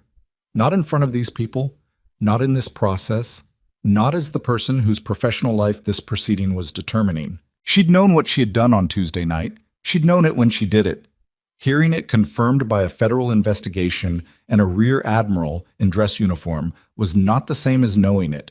It was louder. It had more altitude. It pressed on something in her chest that she'd been keeping carefully pressurized for 2.5 days. She kept her hands flat and her face level. "There's one additional item," Okafor said. The man in civilian clothes opened the hard-sided case and removed a laptop. He set it on the table and turned it so the panel could see the screen. On the screen was a document with a Department of Defense letterhead that Nora could read from where she sat. She could read it, but she read it twice anyway to make sure she was reading it correctly. It was a service record. Her service record. She had not seen this document in 7 years. She hadn't needed to. The information in it was not secret. It was classified at a level that meant most people would never request it, and most institutions would never think to look for it. But it wasn't sealed. And looking at it now from across a conference table in a Wyoming hospital, she had the very specific experience of seeing a version of herself that she'd spent years quietly setting aside. Nora Voss, Okafor read, not looking at the screen because he already knew what it said. Served 6 years with the United States Army Medical Corps, including 4 years attached to Special Operations Command in an advisory and forward surgical capacity. She holds the rank of Major, retired. She was awarded the Distinguished Service Medal and 2 Bronze Stars, one with Valor Device. He looked at the panel. She left the military to complete a nursing certification and has worked in civilian medicine for the past 4 years, most recently at this hospital. Pruitt made a sound that was not quite a word.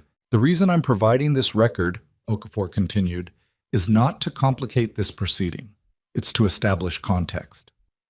The provider who intervened on Tuesday night to save the life of a federal operative did not do so by accident or by luck or by overreaching the boundaries of her training. She did so because her training, the full scope of her training, most of which this institution was unaware of, was precisely adequate to the situation." He closed the folder. The Department of Defense's position is that her actions on Tuesday night were correct, competent, and necessary. The IG investigation will reflect that position. Ashworth was looking at Nora, not with the careful, assessing look she'd been using throughout this proceeding. Something different, the look of a person revising a mental model they'd been operating with and finding the revision substantial. "Major Voss," she said. "Ms. Voss is fine," Nora said. "I'm not active." "Ms. Voss." Ashworth's voice had something in it now that it hadn't had before. Not deference, not sentiment. More like the particular respect of a professional who recognizes competence at a level they hadn't previously accounted for. "I think we have what we need." The door opened again. Everyone looked. It was Jessamine, which was unexpected. Jessamine was not part of this proceeding and had no official reason to be in this hallway, but she was standing in the doorway with her ID badge visible and her expression carrying something that overrode the question of why she was there. "I'm sorry to interrupt," she said. "Room 312, the patient who was discharged yesterday." She looked at Nora. "He's back. He came in through the ER 12 minutes ago. She stopped, steadied. "He's in bad shape. Whoever was managing his wound care, it wasn't adequate. He's running a fever of 103.4. His abdomen is rigid, and the ER attending thinks there's early peritonitis." Nobody moved for a half second. Then Nora was on her feet. "His blood cultures?" she said, already moving toward the door. "Pending. They just drew. Get me gloves and a gown and someone who can pull his original OR notes." She was through the door and in the hallway, moving fast. "And call whoever closed his abdomen on Wednesday morning. I need to know exactly what they used and where." Okafor stepped into the hallway behind her. "Dr. Voss?" She stopped, turned. "He asked for you specifically," Okafor said. "When he came in, he told the ER team your name." She looked at the Admiral for 1 second. Then she turned back and kept moving. Behind her in the conference room, Ashworth looked at the empty doorway where Nora had been. Then she looked at the documents on the table, the telemetry, the operative notes, the IG comparison, the service record with its Bronze Stars and its Distinguished Service Medal, and its 6 years of things that most people in this building would never fully understand. She picked up her pen. "Derek," she said, "let's talk about what this panel's determination is going to say." 3 floors below, in a trauma bay that was becoming familiar to her in the way of places you return to under pressure, Nora Voss pulled on gloves and looked at Garrett Wills, who was conscious, barely, his skin carrying the particular sheen of a fever that had been climbing for hours. his abdomen visibly distended in a way that told her, with cold precision, that she had maybe a narrow window before this stopped being a surgical problem and became something else. His eyes found her, dark and too bright with fever, and underneath that something that might have been relief. "You came back," he said. His voice was wrecked. "You pulled your own drainage lines," she said flatly, reaching for the ultrasound probe. "Had to." "You have peritonitis." "Yeah." A pause. A breath. "Figured." "I need you to stop talking and let me work." He closed his eyes. She pressed the probe to his abdomen and looked at the screen, and the screen showed her exactly what she'd feared and nothing she hadn't expected. And she set the probe down and turned to the ER attending and said, with the specific calm of a person who has no patience left for anything except what needs to happen right now, "Get me an OR. We need it in the next 20 minutes, or we're not going to have a choice about where we do this." The attending stared at her. Your status is being resolved upstairs as we speak.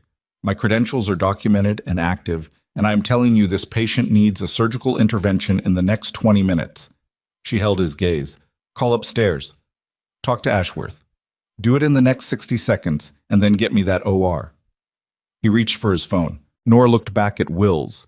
His chest was rising and falling with the shallow, effortful rhythm of a body managing a serious infection, and the monitors above him were showing numbers she didn't like in a pattern she liked even less. And she thought about what Carrick had said on the phone last night. He's been through worse. And thought that worse was a relative term that didn't offer as much comfort as people tended to think it did. "Hey," she said. Wills opened his eyes. "Stay with me," she said. He looked at her with those dark, fever-bright eyes. "Not planning," he said, "to do otherwise." The attending ended his call, turned to her with an expression that had shifted from uncertain to something more urgent. "Dr. Ashworth wants you in the OR," she said. He stopped. She said, and I'm quoting, "Stop wasting time and go save him again." Nora was already moving. She got to the OR prep area in 4 minutes and was gowned and gloved in 3 more, and had her hands washed and was at the door when the surgical nurse fell into step beside her, a woman named Delacroix, who Nora had worked with exactly once before in a minor procedure, and who now looked at her with an expression that was professionally calm and personally intensely curious. "You're Major Voss?" Delacroix said. "I'm Miss Voss."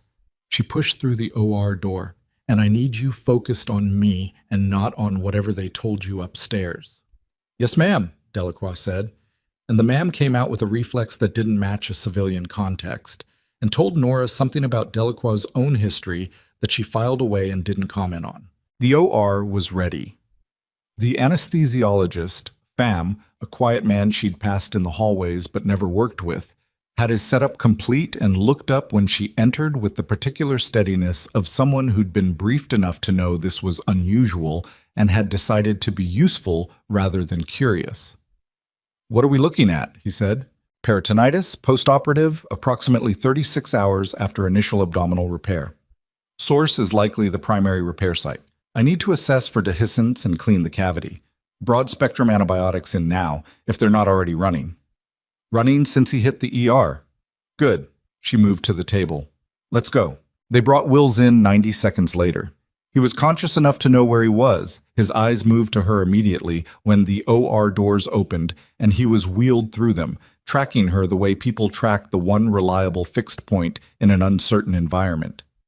"You're going to be under in about 2 minutes," she said, leaning into his sightline. "When you wake up, this will be over." "You sure about that?" His voice was barely there. "I'm sure about the surgery," she said. "The rest we'll figure out." Something crossed his face. Not quite a smile, not quite anything she had a clean word for. And then Pham had the mask in position, and Wills's eyes went from fever-bright to closed in the space of a few breaths, and the room settled into the focused, particular quiet of a surgical team doing what it was trained to do. Nora opened her hands over the field. The source of the problem became clear within the first 4 minutes. A small dehiscence at the repair site, a gap in the closure that had allowed contamination into the peritoneal cavity. Exactly what she'd have predicted if she'd been asked to predict it, which was cold comfort, but was still information. She worked systematically, irrigating the cavity, debriding what needed debriding, reestablishing the closure with a redundancy that would hold under conditions less ideal than this OR. It was not a fast procedure. It was not a glamorous one. It was the kind of surgical work that looked like careful, methodical problem solving because that is exactly what it was. And the team around her moved with a precision that surprised her given that most of them had never worked with her before. 58 minutes in, she looked at the monitors. Wills's fever was already beginning to respond to the antibiotics, dropping in the fractional, incremental way of a body that has been given what it needed and is starting to use it. His pressure was stable. His rhythm was steady. "Closing," she said. Delacroix handed her sutures without being asked, already anticipating, and Nora registered this with the part of her brain that wasn't occupied with the closing and thought again about that ma'am in the corridor and thought she understood it a little better now. She was 6 sutures from done when the OR doors opened. She didn't look up.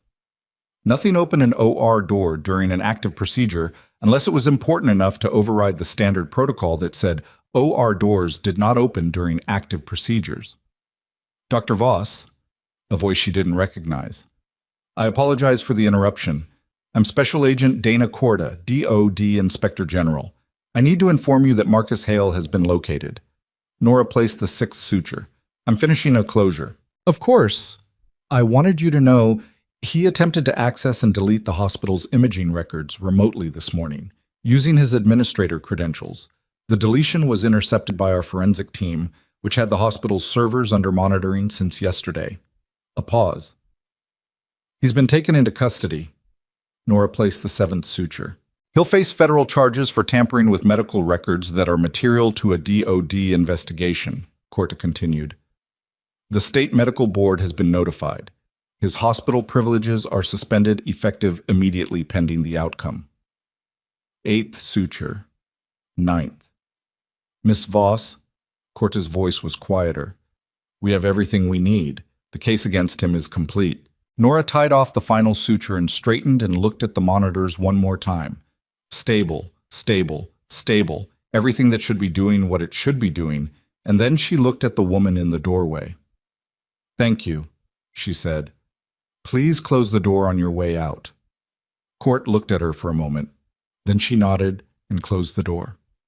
Delacroix was looking at the ceiling with the expression of someone who was feeling something they'd decided not to show. Fom said nothing, but something in his stillness communicated that he'd heard everything and was filing it carefully. Nora stripped her gloves. "Let's get him to recovery." She walked out of the OR at 11:43 a.m. and stood in the scrub corridor and let the door close behind her and stood there for a moment with her back against the wall, eyes on the ceiling, hands at her sides. Not thinking about anything in particular, letting the last hour and a half, the last 4 days really, have a moment of being simply over before the next thing began. Her phone buzzed. She looked at it. A text from a number she didn't have saved. The same unknown Wyoming area code as Carrick's call last night. It said, "Conference room. When you're ready, take your time." She looked at the message for a moment, then she pushed off the wall, straightened her shirt, and started walking. She was almost at the stairwell when she stopped, because coming down the corridor toward her, not fast, not dramatically, not the way it happened in stories, was Garrett Wills.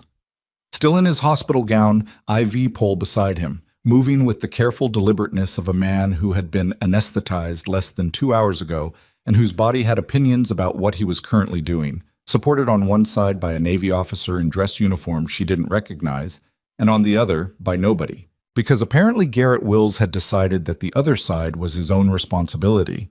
He stopped when he saw her. She stopped too. They looked at each other in the corridor under the fluorescent lights, and the IV pole beeped once, and somewhere down the hall a monitor chimed, and neither of them said anything for a moment.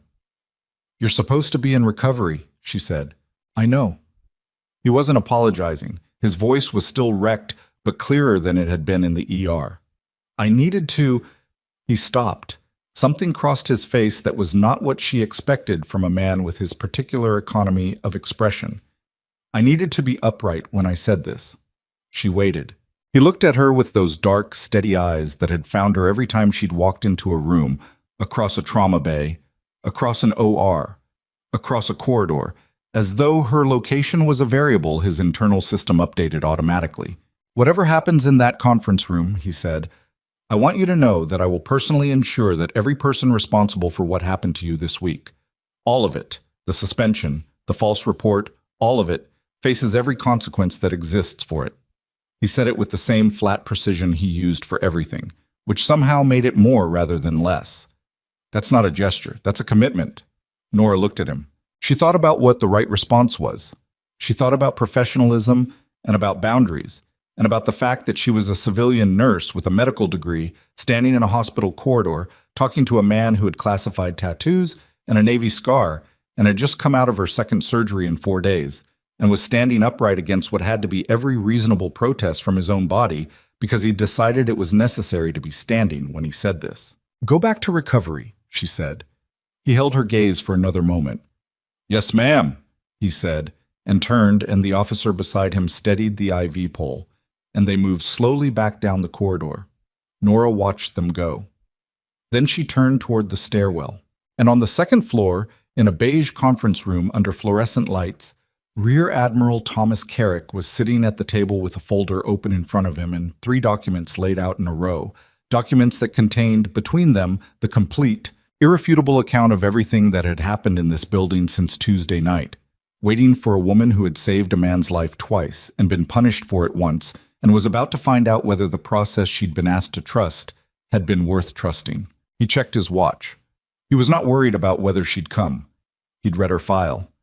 She took the stairs, not because the elevator was slow, it wasn't, but because she needed the 30 seconds of stairwell between the surgical floor and the second level, the particular nowhere of a fire exit between floors, to let her face do whatever it needed to do before she walked into that room. She'd been keeping her expression level for 4 days. She could keep it level for whatever came next. She just needed 30 seconds first. She took them. Then she pushed through the door. The conference room looked different with Carrick in it. Not because he'd changed anything. The same fluorescent lights, the same beige walls, the same long table.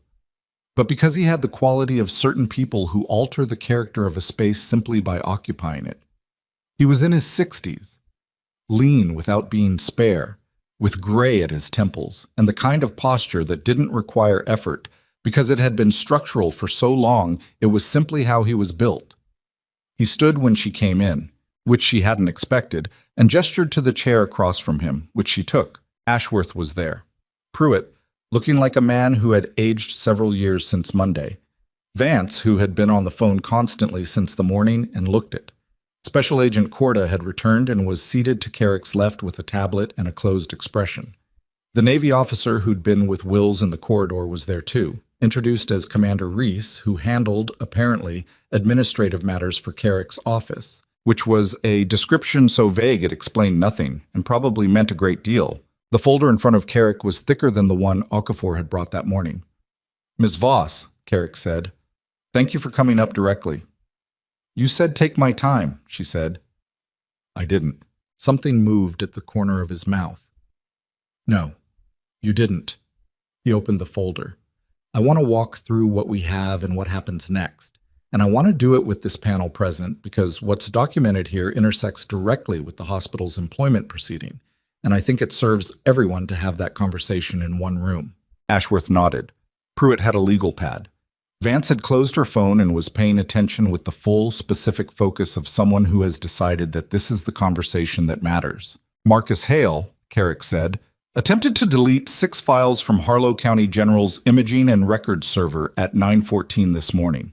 The files were the abdominal ultrasound from Tuesday night at 11:52 p.m., the Trauma 1 monitor telemetry from the same period, the original triage nursing notes, 2 OR records, and the patient's initial lab panel. He said this without heat, the way a person reads a list of facts that are consequential enough not to require editorial addition. Our forensic team had the server under passive monitoring since yesterday, under the authority of the IG subpoena. The deletion was intercepted before it executed. All 6 files are intact. He had remote administrator access, Vance said. He did. Standard for department chiefs at this institution, as I understand it. Carrick looked at Pruitt. Pruitt looked at the table. Yes. Department chiefs have remote access for administrative functions. That access has been revoked as of this morning, court said. Across all current department chiefs as a precautionary measure pending a security audit. Pruitt wrote something on his legal pad. His handwriting, from where Nora sat, looked like a man making a note he wished he didn't have to make. The attempted deletion is a federal offense, Carrick continued, specifically obstruction of a DOD Inspector General investigation and tampering with records under active federal subpoena. Those charges are being prepared independently of whatever action the state medical board and this hospital take. He turned a page. The IG's review of the original chart entries, the operative notes Hale filed at 1:15 a.m. Wednesday, is complete. The finding is that the entries constitute deliberate falsification of medical records with the intent to conceal clinical error and reassign documented actions from one provider to another. The room was quiet in the particular way of people hearing something confirmed that they'd already known and finding that confirmation heavier than the knowing. Specifically, Carrick said, Hale's notes credited himself with the diagnostic identification of the abdominal hemorrhage. They credited his team with the vascular intervention. They omitted Miss Voss's name entirely, and they included a single reference to nursing staff that described an intervention by an unidentified nurse that had, quote, complicated the procedure and required correction. He closed that section of the folder. The monitor telemetry and the imaging timestamp document the actual sequence of events with a precision that makes the falsification unambiguous. This is not a matter of differing clinical interpretations. The records say different things, and one of them is a lie constructed after the fact. Nora was sitting with her hands flat on the table. She was looking at the middle distance between herself and Carrick, not at the folder, not at Ashworth. She was listening, and she was keeping her breathing even, and she was doing these things with the concentration of a person who has learned that the way you carry yourself in the moment of vindication matters as much as the vindication itself. Ms. Voss. Carrick looked at her directly. I want to ask you something, and I want to be clear that your answer has no bearing on any of this proceeding or any of the federal actions. This is a separate question. She looked at him. When you performed the vascular intervention on Tuesday night, when you made the decision to step in, did you know the full scope of what you were walking into? The federal dimension, the investigation, what Garrett's presence in this hospital meant. She thought about the scar, about the tattoo, about the specific cold calculation she'd run in the 5 seconds between seeing his blood pressure at 48 and deciding to move. No, she said. I knew he'd been somewhere that left marks. I knew his chart was going to be a problem. I didn't know the rest. You intervened anyway. His pressure was at 48. Carrick looked at her for a moment. Something in his expression had the quality of a man arriving at a conclusion he'd already suspected. Right, he said. He turned to Ashworth. I think we should discuss reinstatement. What followed was not fast. Institutional processes are not fast by design. They move at the speed of documentation and verification and the specific caution of people who know that decisions made in conference rooms have consequences that outlast the meeting. Ashworth led it. She was methodical, which Nora had come to understand was simply how she worked, and methodical in this context meant thorough, which meant complete, which meant that by the time it was done, there were no gaps that anyone could later point to. Nora's suspension was formally rescinded. Her employment record was amended to reflect that the suspension had been found to be without clinical basis. Her nursing credentials were confirmed active. Her medical credentials, the Hopkins degree, the board certifications, were added to her personnel file by her explicit consent, which Ashworth asked for directly, and which Nora gave with the understanding that she was consenting to their presence in the record, and not to any change in her job title or clinical role. We would like to discuss your role more broadly, Ashworth said toward the end of this. At a separate time, not today, but I want to put that on the table. Okay, Nora said. Today, I just want you to have your badge back. Pruitt slid it across the table. Harlow County General / Nora Voss / RN, slightly scuffed at the corner from where she'd set it on the nurse's station counter 3 nights ago. She picked it up. Didn't clip it on yet. Held it.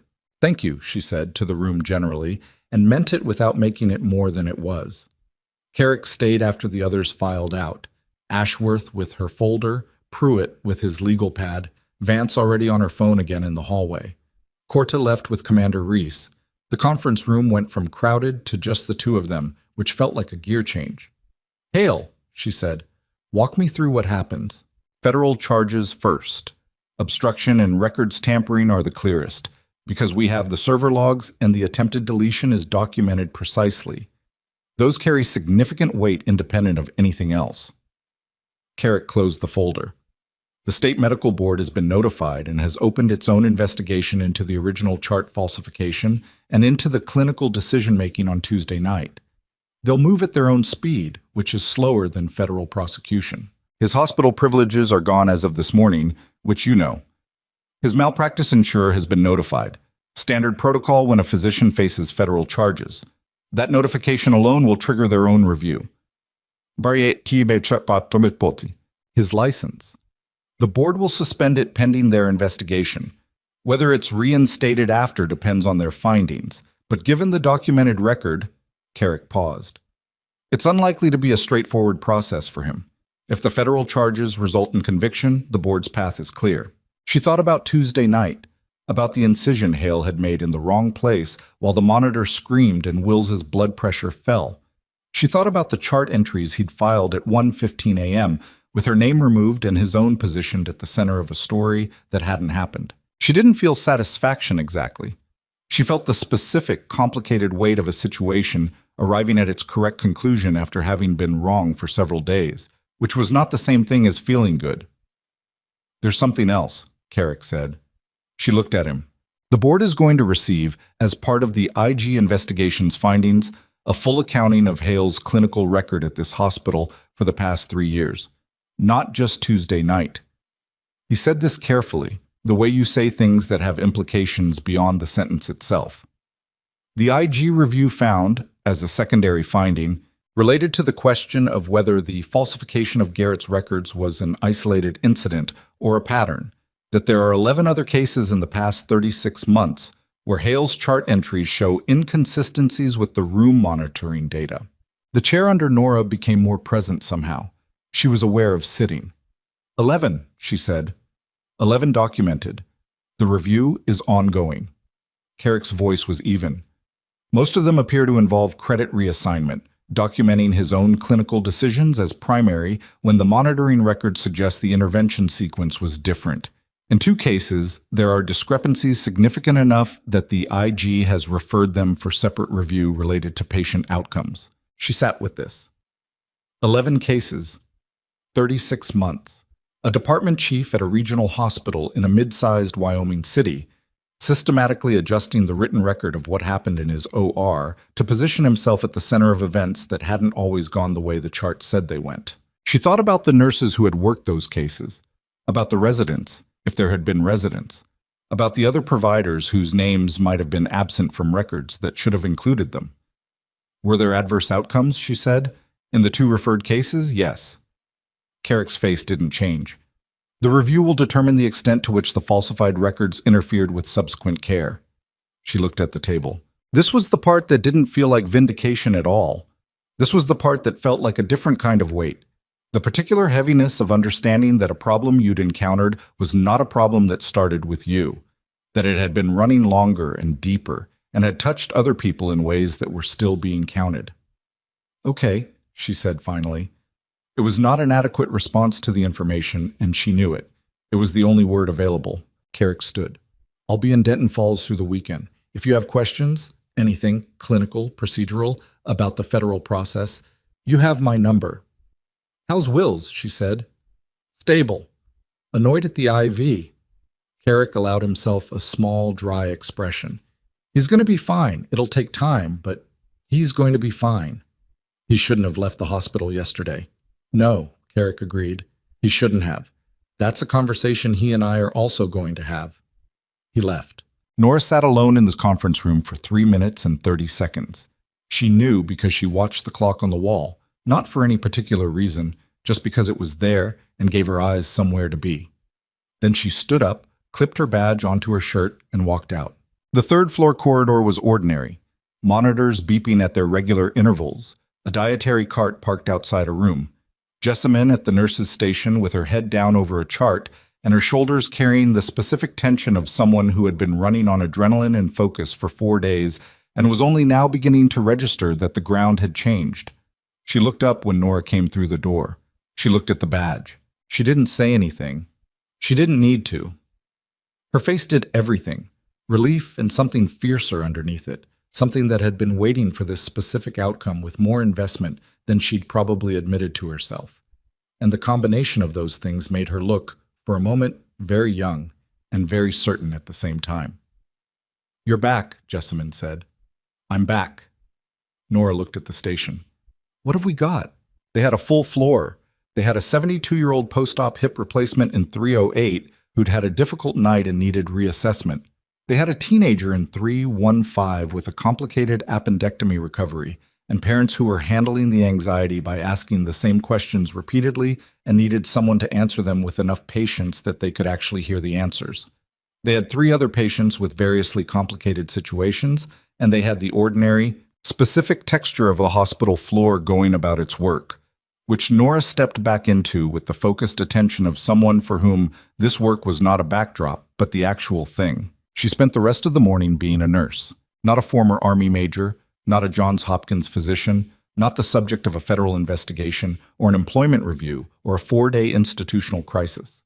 She took vitals and reviewed charts and talked to the teenager's parents until they started actually listening, and she checked on the hip replacement and adjusted his pain management protocol and documented everything carefully, and the work had the quality that good work has when you've been kept from it. A solidity, a realness, a sense of being in the right location, doing the right thing. At 12:40 p.m., Jessamine appeared in the doorway of the hip replacement's room with an expression that was professionally neutral and personally anything but. "There are people downstairs," she said. Nora finished her notation. "What kind of people?" "Media, 2 vans, and—" Jessamine paused, choosing words. "Someone from administration came up to let you know. Dr. Hale was taken out of his home in handcuffs this morning. There's footage." Nora set down the chart.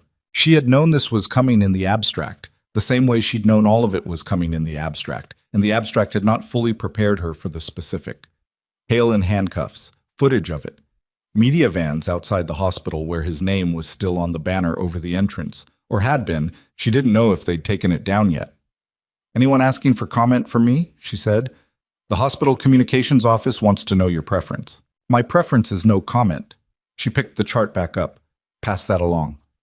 "Okay." Jessamine didn't move immediately. "Nora." She looked up. "It's on the local news," Jessamine said carefully. They don't have your name yet, but they have his, and they're describing the case, the falsified records, the patient." She stopped. "People here know it's you." Nora looked at her. "The staff," Jessamine said. "Everyone knows. By this morning, everyone knew, and—" She seemed to be deciding something. "Delacroix told people about the OR this morning, about what Agent Corda said. She didn't mean to cause problems, I don't think. She just—" "It's fine," Nora said. "I just wanted you to know what you're walking into when you go to the break room." "Jessamine," she held her gaze. "It's fine. Go check on 315. Jessamine went. Nora finished the chart notation, placed it correctly, and walked to the break room. 3 nurses she recognized from other rotations were there, along with a radiology tech and one of the ward clerks. The conversation that had been happening stopped when she walked in. Not in a hostile way. The opposite of hostile, actually, which was in some ways harder to navigate.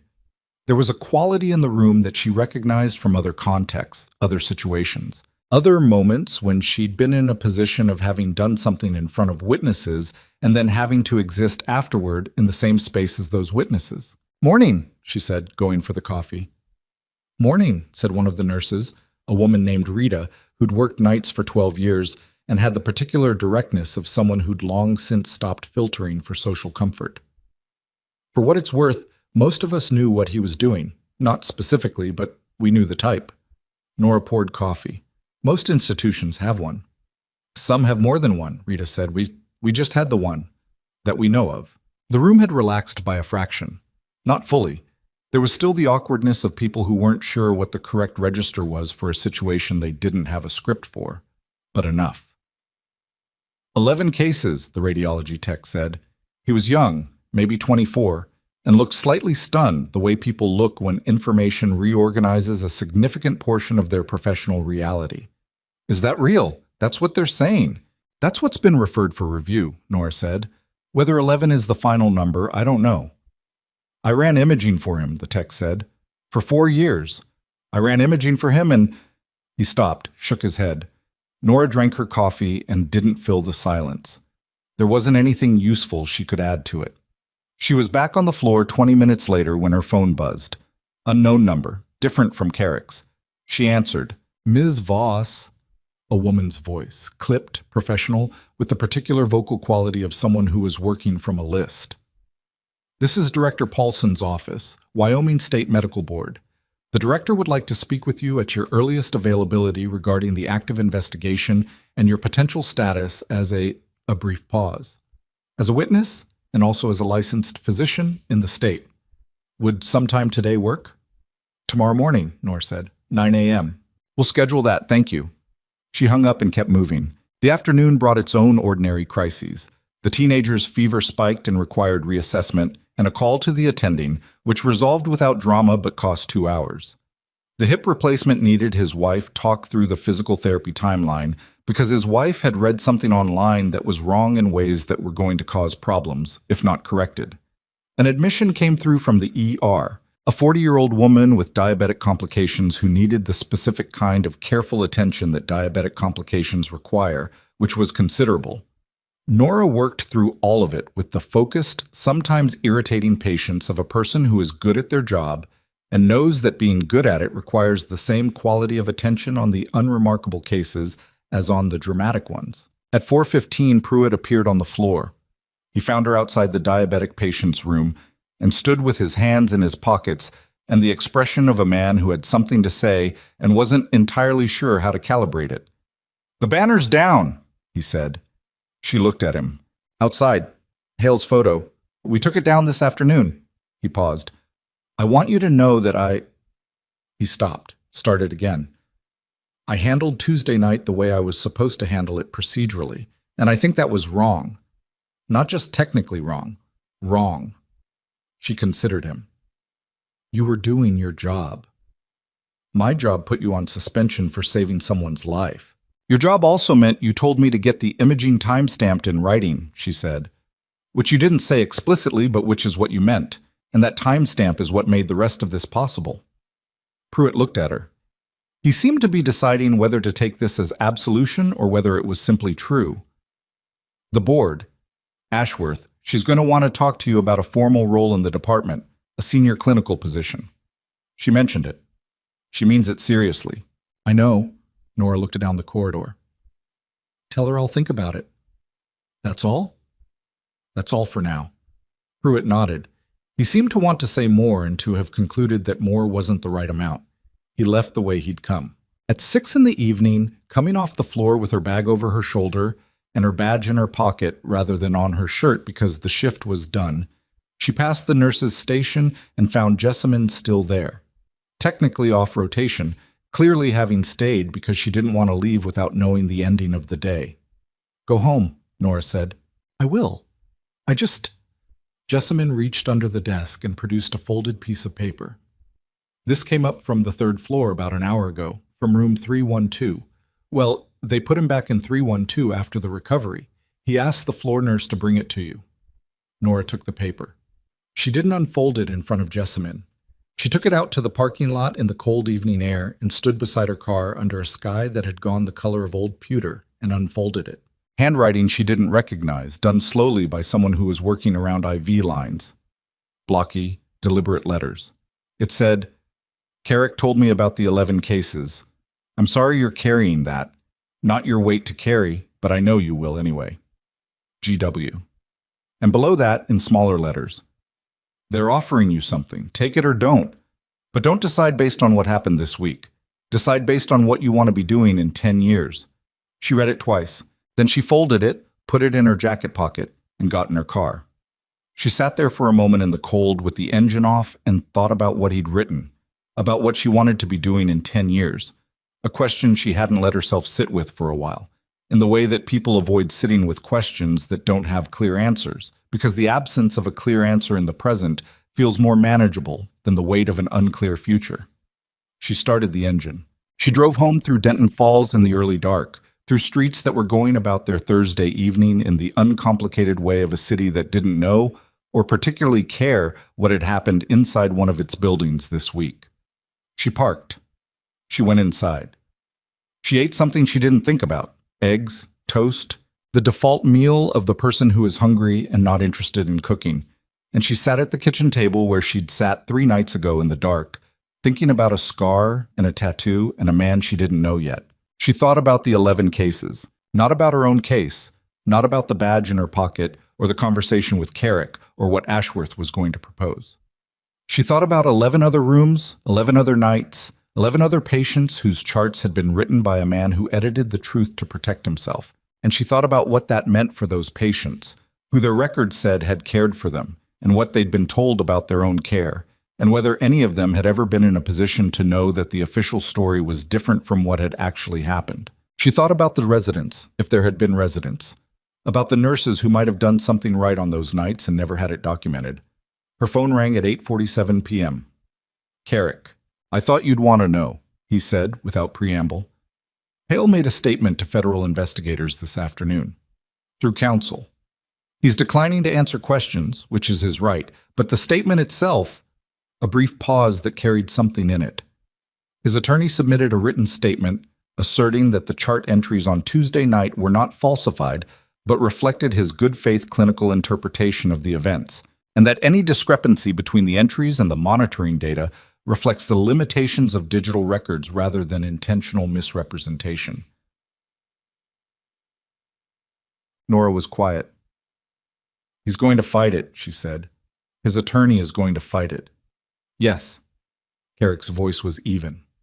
"The argument won't succeed. The server logs documenting the attempted deletion are irrefutable, and that charge is entirely independent of the chart falsification. You cannot claim good faith interpretation and simultaneously attempt to delete the records that disprove your interpretation. The deletion attempt is, if anything, more damaging than the falsification itself, but it means a longer process." "It means a longer process," he confirmed. "Federal cases move at their own speed. The board investigation will be separate and may conclude sooner." He paused again. "I wanted you to know before you read it somewhere else." "Thank you." "Get some sleep, Ms. Voss." She hung up. She thought about a longer process, about the specific quality of a longer process, the way it stretched across time, requiring you to hold the tension of an unresolved situation while also living your regular life, going to work, doing the ordinary necessary things. She'd done longer processes before. She knew how they felt. She went to bed at 10 and slept 6 hours, which was the most she'd managed since Monday. And when the alarm went off at 6, she lay still for a moment and looked at the ceiling and thought about nothing in particular, which was its own kind of rest. She was making coffee when her phone buzzed. Jessamine. Check the news. She put down the coffee cup and pulled up the local station's website on her phone. The headline was not about Hale. Or it was about Hale, but it was about more than Hale now. The story had expanded overnight, the way stories do when journalists start pulling at the edges and finding that the edges connect to other things. A second byline on the story. A source described as a former hospital staff member. 11 cases referenced by number, not by detail. The IG investigation's secondary findings had apparently reached someone who'd reached a reporter. But that wasn't the part that made her set the phone down on the counter and stand very still for a moment. The part was the last 3 paragraphs. A source close to the investigation had confirmed that the nurse at the center of the original complaint, suspended by the hospital days ago at the department chief's request, held active medical credentials including a degree from Johns Hopkins and board certifications in emergency medicine and trauma surgery. The source had also confirmed her prior military service in a special operations adjacent role, without specifying details that would have required classification review. Her name was in the article. Nora Voss. Paragraph 9. She picked up the phone and read the paragraph again. Then she set it down and poured her coffee and thought about the fact that by the time she walked into the hospital this morning, everyone who hadn't already known would know. Not just the staff, Everyone.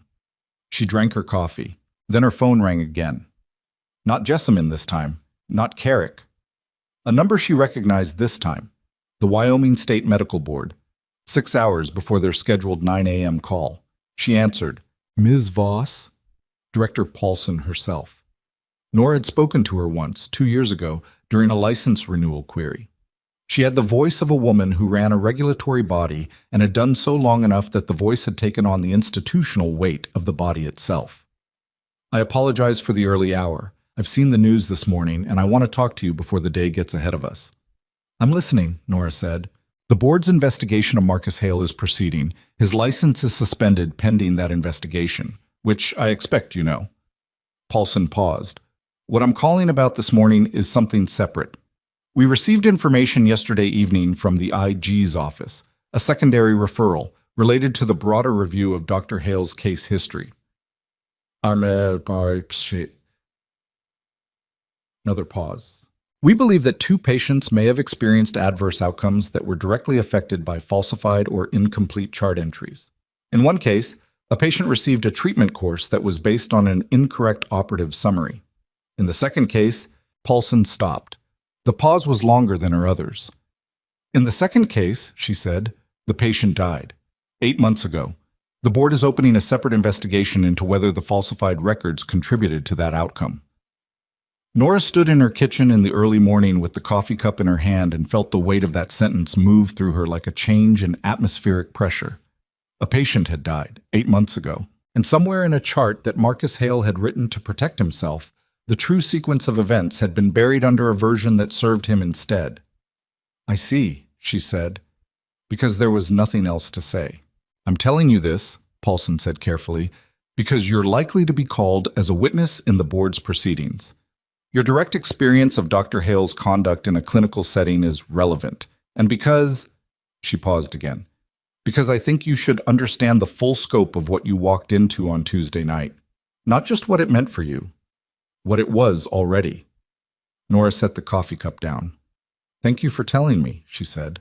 We'll talk at 9, Paulson said. Take care of yourself this morning. The call ended. Nora stood in the kitchen and looked at the counter and thought about 8 months ago. About a patient she would never know, in a room she had never been in a situation she had not been present for. About a chart that said one thing while a monitor somewhere had recorded something else, and the gap between those 2 records, the gap that Hale had maintained and protected and expanded until Tuesday night, when he'd tried to expand it one more time and found that this particular patient came with attachments he hadn't accounted for. She thought about what Carrick had said. The attempted deletion is more damaging than the falsification itself. He'd tried to delete 6 files. He had not deleted them. And the reason he had not deleted them, the specific reason the server was under monitoring, the reason the forensic team had been there to intercept, was a Navy SEAL on Route 9 on a Tuesday night with a sheared mesenteric artery and a scar that a night rotation nurse had recognized from a different life. The chain of it was long and specific and had required, at every link, someone doing the right thing at a cost that wasn't guaranteed to be worth it.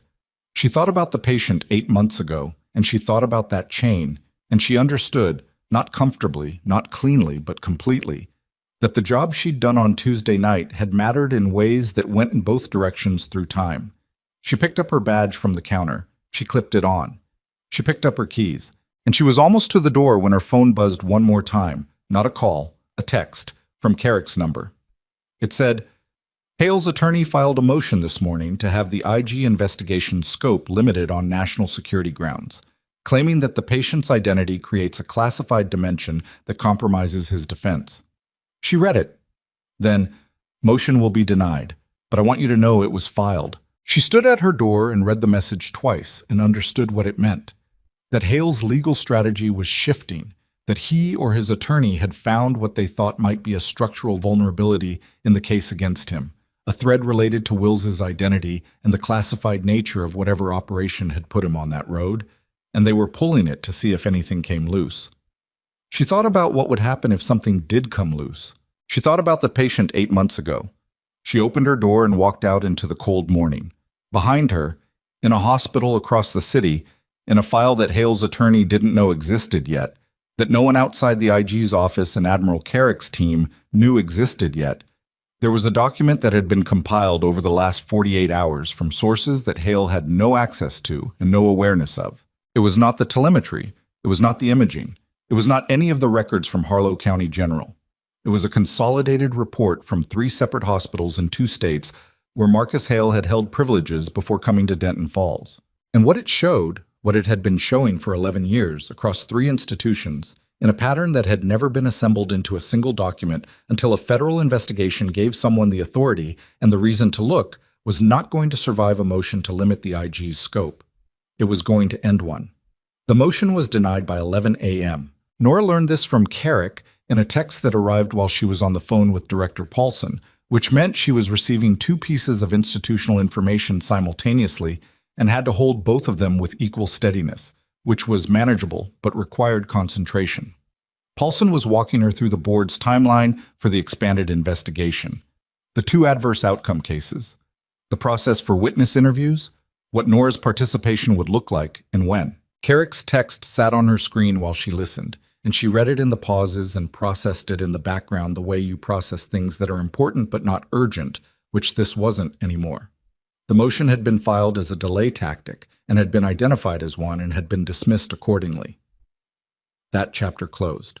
She finished the call with Paulson at 9:42, made a note of the date she'd been given, and put her phone in her pocket and went back to work.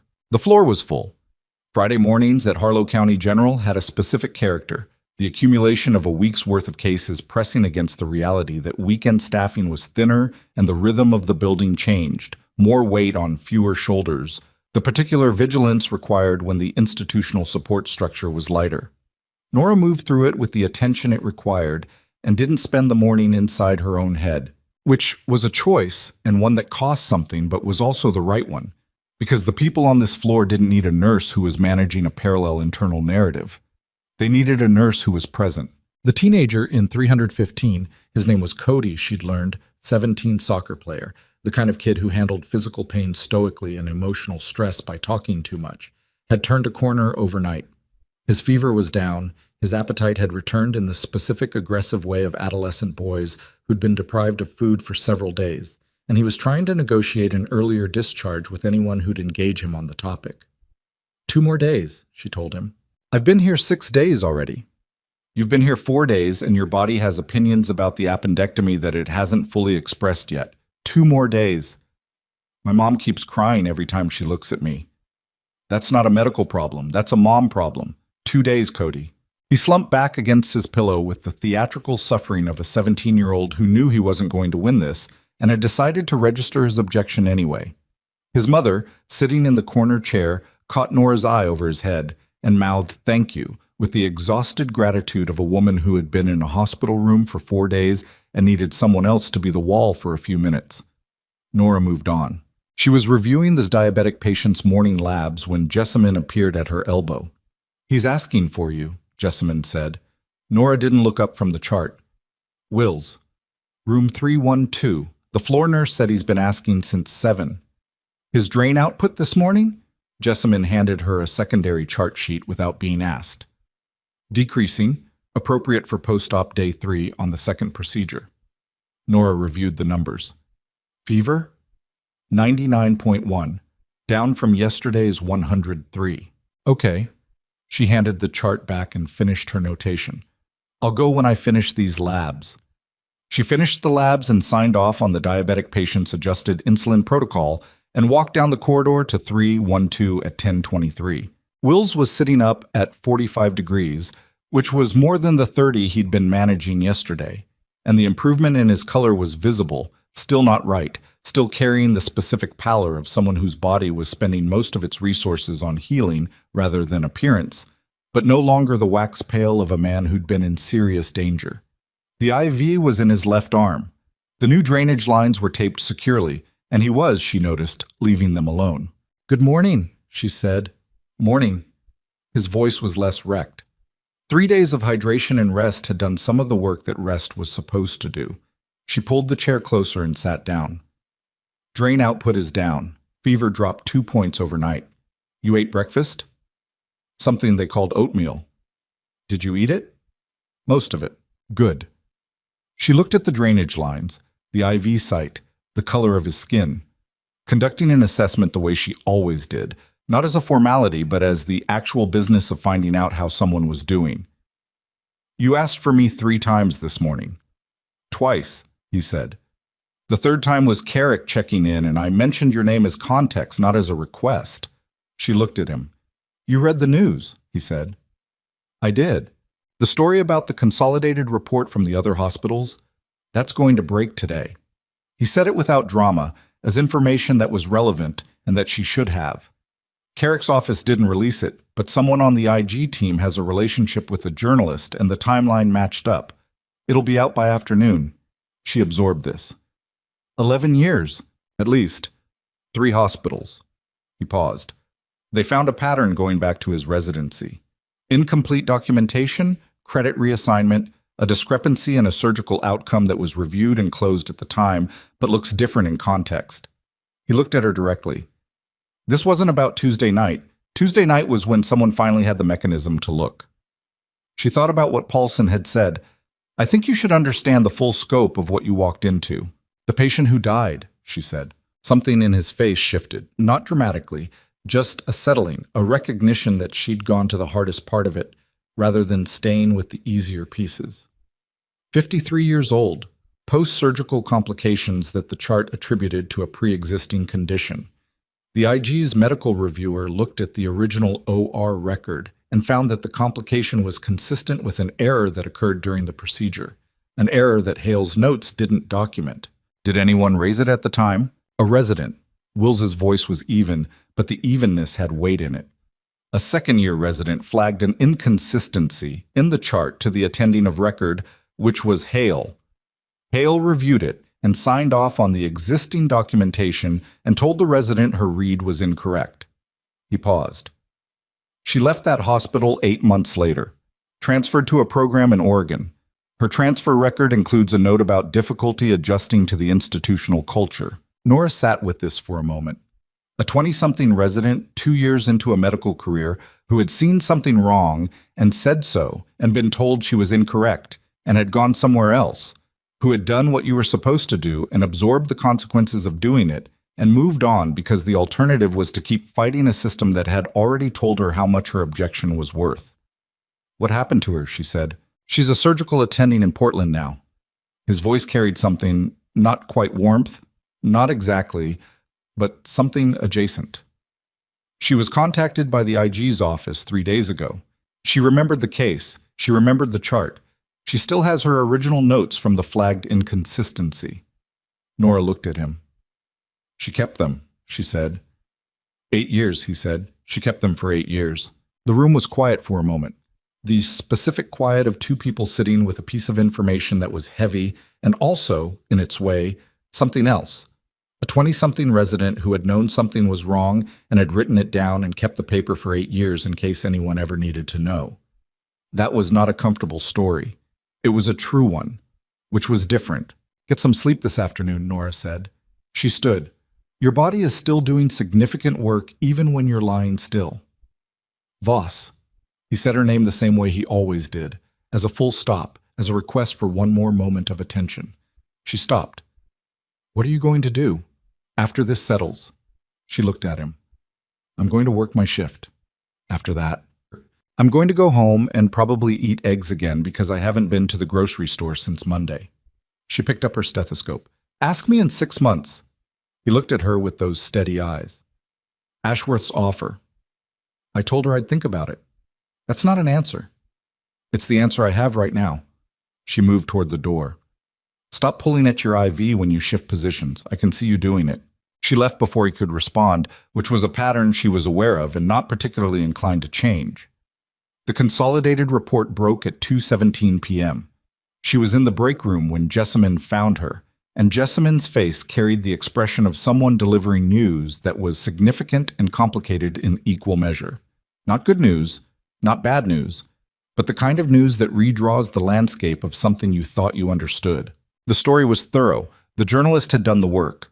3 hospitals, 11 years of documented inconsistencies, the resident in Portland who had spoken on the record with her name, the 2 adverse outcome cases that the Wyoming board was now investigating, And the Tuesday night incident at Harlow County General told in a sequence that was accurate in its facts and for the first time complete. Nora's name was in the fourth paragraph, not as a subject, as a source of action, the provider whose intervention on Tuesday night had created the mechanism for the broader investigation to occur.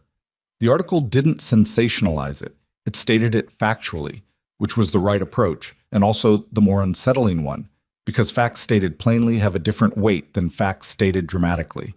You could dismiss drama. Plain fact just sat there. The article named the resident in Portland, Dr. Sarah Odom, surgical attending, who had flagged a chart inconsistency in 2016 and been told she was wrong and had kept her notes anyway.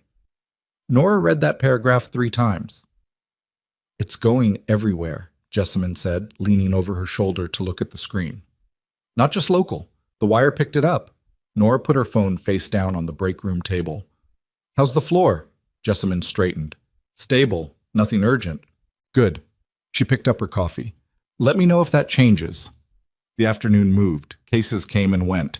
The hip replacement patient was discharged at 3, and his wife shook Nora's hand at the elevator with both of hers and held on for a moment longer than a handshake required. And Nora let her, because sometimes people needed to hold on for a moment, and there was nothing wrong with that. At 4:30, Pruitt called her desk extension. "Have you seen the statement?" he said. "Which one?" "Hale's attorney. It came out an hour ago." She hadn't. She pulled it up on the break room computer while Pruitt waited. It was 3 paragraphs, formal and controlled, asserting that Dr. Hale maintained his position that the chart entries reflected his good faith clinical judgment, that the broader investigation was politically motivated in connection with a federal matter he had no knowledge of, and that he intended to cooperate fully with the appropriate processes while defending his professional record. It was, she thought, the statement of a man whose attorney had told him to say as little as possible and had written it accordingly. "He's going to fight it," Pruitt said. "His attorney is going to fight it." "Yes." She closed the browser. "Is there something I need to do about the statement?" "No. I just wanted you to know." A pause. "The board is meeting Monday to discuss his privileges formally. It's a public meeting. The agenda is posted." "I know. Ashworth is going to present the telemetry review and the IG findings as part of the record." "I know that too, Derek." A longer pause. "Are you all right?" She thought about how to answer that. She was standing in a hospital break room on a Friday afternoon with cold coffee and 4 days of accumulated sleep debt and the knowledge that a patient had died 8 months ago and that a resident in Portland had been keeping a piece of paper for 8 years, and that the system she'd trusted to get this right was getting it right slowly and imperfectly, and with significant damage along the way. "I'm working," she said. "That's about right for today." Pruitt accepted this. "Okay," he said, and hung up. She finished her shift at 7 and drove home through a city that had, she noticed, taken down the hospital's exterior banner entirely. Not just Hale's photo, the whole banner, replaced with nothing. An empty bracket on the building's facade that would probably stay empty until someone decided what should go there instead. She noticed this without feeling much about it. The banner had always been a strange choice. Most patients didn't need to know their surgeon's name before they were already inside. She ate and slept and woke on Saturday to a text from Carrick. Hale's attorney withdrew the national security motion with prejudice this morning. No refiling permitted. The IG's scope stands. And below that, thought you'd want to know before you started your day. She started her day. The weekend moved differently than the week had. Slower in the institutional sense, the particular pace of a hospital operating on reduced administrative bandwidth, which meant the clinical work was the same, but the bureaucratic noise was quieter. And in that quiet, Nora found something she'd been missing since Monday. The ability to simply be in the job without the job being about her. She was good at this work. She'd known she was good at it, but knowing it abstractly and experiencing it concretely across a Saturday and Sunday of busy, ordinary, demanding nursing care were different things. She knew it concretely now in the way you know things that your hands confirm rather than just your mind. On Sunday evening, sitting in her car in the staff lot before driving home, she called the number for Dr. Sarah Odom. She'd looked it up herself, the way anyone could look up a surgical attending at a Portland hospital. The department directory was public. She sat with the phone in her hand for a moment before she dialed, because she wasn't entirely sure what she was going to say. She just knew she needed to say something. It rang 4 times. "This is Dr. Odom. Dr. Odom, my name is Nora Voss. I'm a nurse at Harlow County General in Denton Falls, Wyoming. I'm—" She paused, decided that the indirect approach was less honest than the direct one. "I'm the provider whose case opened the investigation into Marcus Hale. I read the article on Friday. I read what you did in 2016. I read that you kept your notes." Silence on the other end. Not hostile. Listening. "I wanted to call and tell you," Nora said, "that your notes are part of what's going to close this. The IG's office has them as part of their evidentiary record. Whatever the outcome is, the federal charges, the board investigation, your notes from 8 years ago are in the case." A long pause. "I didn't know if anyone would ever look," Odom said. Her voice was carefully controlled, the voice of a woman who had practiced not showing how she felt about this. "I kept them because I didn't know what else to do with the information. And I moved on because—" She stopped. "You know why. You know what it costs to push back in that environment and lose." "I do," Nora said. "I've thought about that patient for 8 years. I know." Every time I lost a patient after that, even when it had nothing to do with anything except the nature of surgery, I'd think about whether I'd missed something, whether I'd read something wrong, whether my judgment was actually as faulty as Hale said it was. A pause. 8 years of that. Nora sat in her car in the dark parking lot and didn't say anything immediately, because there wasn't a response to that which was adequate. What Odom had just described, 8 years of doubting her own clinical judgment because a powerful person had told her she was wrong when she wasn't, was the kind of damage that didn't show on any chart and didn't get documented in any record and was harder to remediate than a falsified operative note. "Your judgment was sound," Nora said. "It was sound in 2016, and the record shows it was sound. I wanted you to hear that from someone who's seen the documents." Another silence. Longer. "Thank you," Odom said quietly, "for calling. Thank you for keeping the paper." She drove home in the dark and thought about the specific cost of being right in a system that doesn't want to hear it. About the accumulated weight of that, not just on one night, not just in one incident, but across years, compounding, accruing interest. About the residents and nurses and providers who had, over Hale's 11-year pattern, been told their judgment was incorrect and had carried that instruction forward into the rest of their careers, adjusting around a dent that shouldn't have been there. She thought about all the ways that kind of damage was invisible and uncompensated. She thought about what she wanted to do about it. The board meeting was Monday morning, public. Nora went. She wasn't required to attend. She'd given her witness statement to Paulson's office on Thursday, and the statement was in the record, and her physical presence wasn't obligatory. She went anyway because the process that had been running since Tuesday night was arriving at a public milestone, and she wanted to be present for it. Not for drama, not for the satisfaction of seeing Hale's face. For the same reason you stay in the room when something important concludes, because presence is a form of bearing witness, and bearing witness matters. The meeting room at the Wyoming State Medical Board's Denton Falls office was smaller than she'd expected. A standard conference setup, chairs along the walls for observers, a long table for the board's 7 members, and a podium. Maybe 30 people were in the room. Hospital administrators, a few staff members she recognized, 2 journalists, and several people she didn't know whose presence suggested various kinds of professional or personal stake in the outcome. Hale was there, in a suit with his attorney beside him. He looked older than he had on Tuesday night, which was natural because 4 days had passed and those days had been of a particular quality. But there was something beyond that, a compression in his posture, a change in the quality of his presence that had nothing to do with physical aging. The confidence that had moved through trauma one like weather had changed into something more careful, more managed, and the management of it was itself visible. He looked at her once when she came in. She held his gaze for a moment. Then she found a chair along the wall and sat down. The proceedings were formal and unhurried in the way of regulatory bodies that understand their decisions, have consequences that outlast the meeting, and want to be certain the record reflects that they understood this. Director Paulson presided. Ashworth presented the telemetry review and the IG findings. Corda provided the federal investigation's current status on the record. The Portland resident's documented note from 2016, Dr. Odom's 8 years of kept paper, was entered into evidence and read aloud by the board's administrative recorder in the flat. precise voice of someone reading a legal document, which it now was. Hale's attorney made a statement. He was competent, controlled, and operating within a very narrow channel, arguing procedural objections to the evidentiary scope, raising questions about the admissibility of the federal investigation's findings in a state board proceeding, asserting his client's position that the chart entries reflected genuine clinical judgment.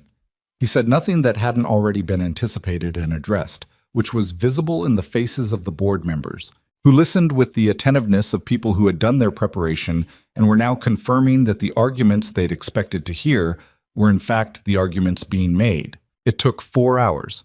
At the end of 4 hours, the board voted. Medical license suspended, effective immediately, pending the outcome of the federal criminal proceeding and the board's independent investigation into the 2 adverse outcome cases. The suspension was not a revocation. That determination would wait for the completion of the criminal case, but it was public. It was documented. And it was announced in a room with 2 journalists and 30 observers and a recorder whose transcript would be a public record by end of day. Hale stood when the vote was announced. He didn't say anything. His attorney put a hand on his arm and he didn't shake it off, which told Nora something about how much the last week had changed the particular physics of Marcus Hale. 4 days ago, he had stood in a conference room and walked out rather than continue a conversation that wasn't going his way. Today he stood in a regulatory chamber and heard a vote announced and stayed in the room and kept his face controlled, and the control was what told the story. The effort required to maintain it, the visible fact that maintaining it was effort. He left without looking at her. She watched him go. She felt nothing triumphant about it. She thought she might, in the abstract, thought there was some version of this moment that arrived with a cleaner emotional finish. What she actually felt was more complicated and less satisfying than triumph. A recognition that what had just happened was correct and necessary and had come at significant cost to people who hadn't deserved to pay it, and that the accounting for that cost was still ongoing and wouldn't be resolved by a vote in a conference room. She walked out into the midday cold and stood on the sidewalk for a moment. Her phone buzzed. Carrick, board action recorded. Federal charges filed this morning. Obstruction, records tampering, wire fraud related to billing documentation. Arraignment scheduled for next week. She read this and put the phone in her pocket. Wire fraud, billing documentation. She hadn't known about that dimension, hadn't known that the falsified records had also, in several cases, affected the billing codes submitted to insurance carriers, which had resulted in payments for procedures that were documented differently than they'd been performed.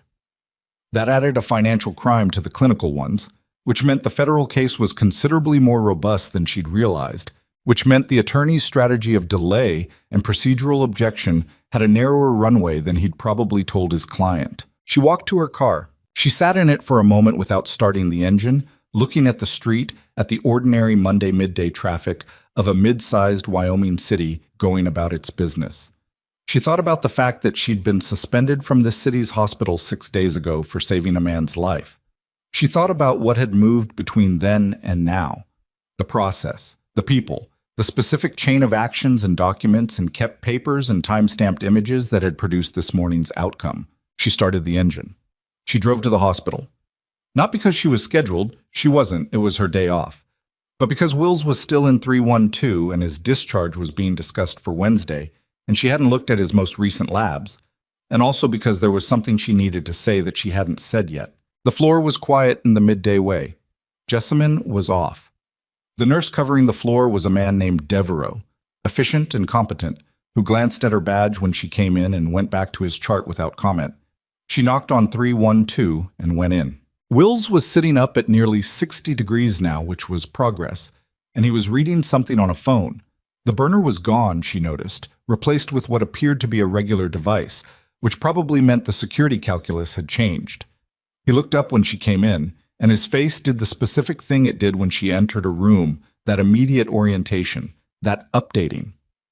Board meeting, he said. License suspended pending criminal resolution. She pulled the chair close. Federal charges filed this morning. He nodded once, taking it in. The wire fraud? You knew about that. Carrick mentioned it last night. He set the phone down. How are you? She looked at him. I'm okay. That's not a real answer. No, she agreed. It's not.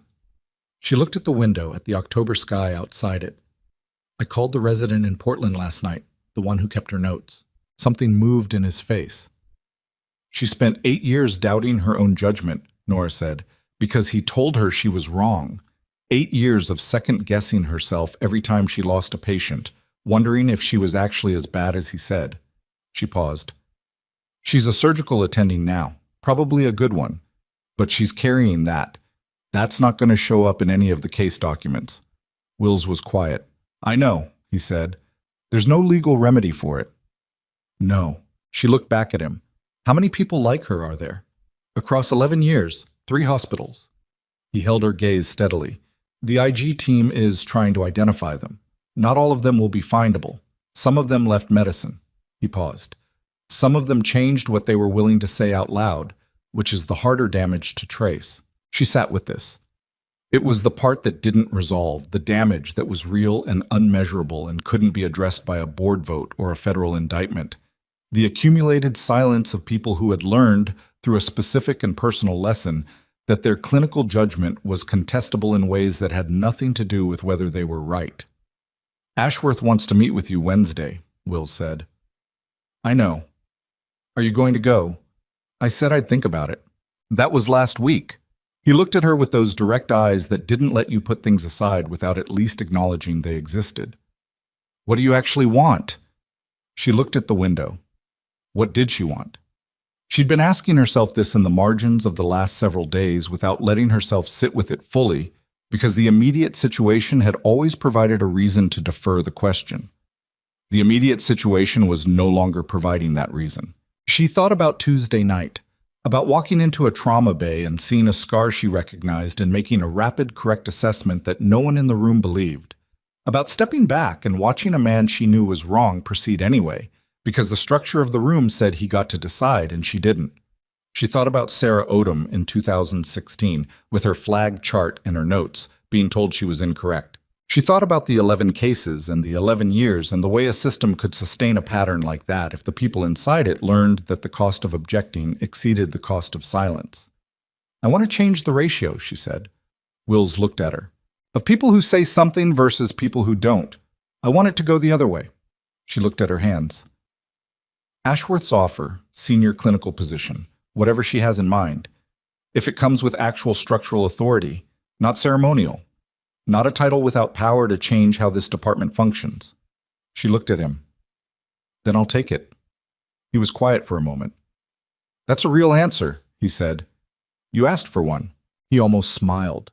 The almost smile he did, that incomplete thing that she had come to understand was actually the full version, that this was simply how far he let things travel across his face, and that it meant more than a complete smile from someone less careful.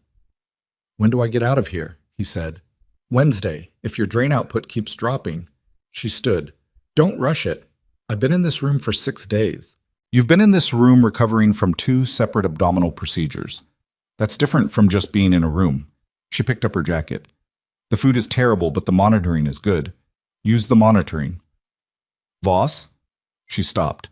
What you did, he said, on Tuesday night and Thursday morning, and whatever you did in between that I don't have full visibility on. He looked at her with those steady eyes. I want you to know that I understand the cost of it, not the professional cost, the other kind, the kind that doesn't get documented. She looked at him for a moment.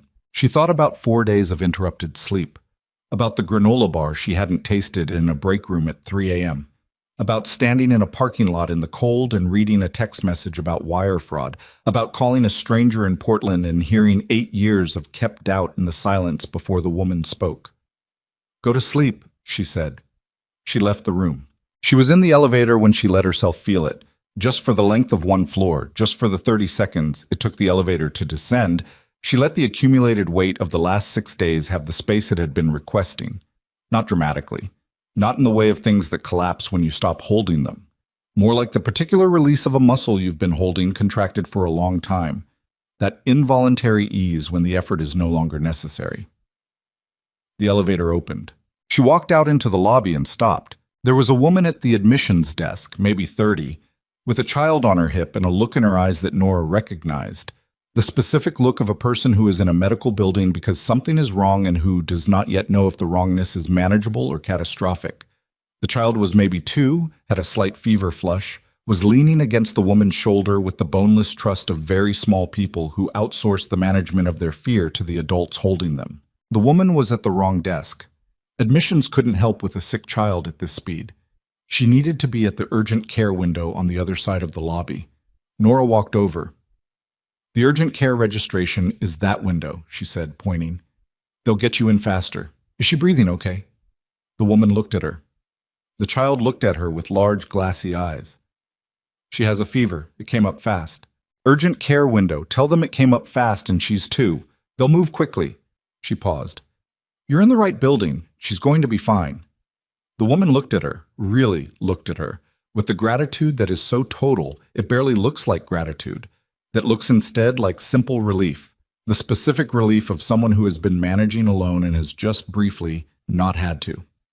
"Thank you," she said, and moved toward the urgent care window. Nora watched her go. Then she walked out through the automatic doors into the cold afternoon. She stood on the sidewalk for a moment with her hands in her jacket pockets and her badge on her shirt, and the October sky doing what October skies in Wyoming did, going a hard, specific blue that had no warmth in it, but had a clarity that made up for the absence.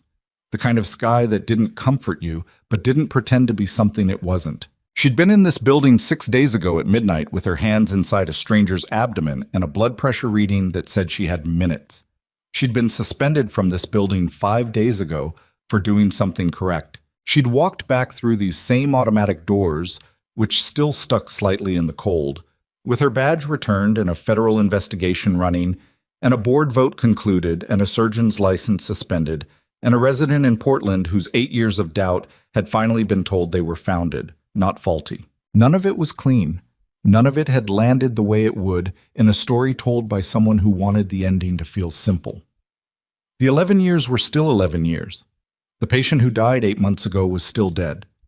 Sarah Odom's 8 years of second-guessing herself were 8 years that she would carry in the specific, private way that experience gets carried, regardless of what any investigation concluded. But Hale would not operate again, not pending this investigation, and likely not after it. The pattern was documented, and the documentation was now permanent and public, and would follow the attempts to reconstruct his professional identity the way truth follows falsification when someone finally decides to look. And the imaging timestamp from Tuesday night at 11:52 p.m. was still in the hospital's system. Irrefutable. Unedited. She had been right, and she had stayed right, and she had kept being right, even when the structure around her said that her rightness didn't matter, and eventually, not immediately, not without cost, not without the specific damage that always accompanies the gap between when you are right and when you are believed, eventually the record had caught up with the truth. That was not a comfortable lesson. It was a real one. The thing nobody tells you about quiet strength is that it isn't quiet because it's passive. It's quiet because it doesn't need an audience to know what it is. The person who holds the correct position under pressure, who protects the patient when the room wants to protect the physician's ego, who puts their badge on the nurse's station counter without argument and trusts the timestamp to do the work. That person isn't waiting for vindication to be certain they were right. They're certain before the vindication arrives. The vindication is for everyone else. Nora Voss was 36 years old and she had a medical degree. She'd mostly stopped using, and a military record she hadn't mentioned in job interviews, and a nursing badge that was a little scuffed at the corner from being set on a counter under difficult circumstances. And she was standing on a sidewalk outside a hospital in Denton Falls, Wyoming, on a Monday afternoon, watching a woman with a feverish 2-year-old disappear through an urgent care window. She didn't need a senior clinical role to know what she was. She didn't need the board vote, or the federal charges, or Carrick's briefings, or Okafor in dress uniform in a beige conference room. She'd known what she was when she pressed an ultrasound probe to a stranger's abdomen at midnight and read a screen and made a decision that was correct and said so out loud to someone who didn't want to hear it. But she was going to take the meeting with Ashworth, because the ratio needed to change, and you didn't change ratios from outside the building. She was going to take the meeting, and she was going to tell Ashworth that she needed actual structural authority, the ability to revise how clinical disagreements were documented, how junior staff objections were recorded, how the space between a department chief's version of events and the monitoring record's version of events got handled at this institution going forward. Not a title, a mechanism. And if Ashworth said yes, genuinely yes, with the institutional backing to make it mean something, then Nora was going to do that work. Not because it was dramatic or because it would put her name on anything or because it was the natural conclusion of a week that had started with her badge on a nurse's station counter, but because somewhere in Wyoming and Oregon and across 3 hospitals in 11 years, there were providers who had learned to be quieter than their judgment, and she knew what it felt like to be one of them, and she was done with the ratio. She turned and went back inside. The automatic doors stuck slightly in the cold, as they always did. She pushed through them. The floor was waiting.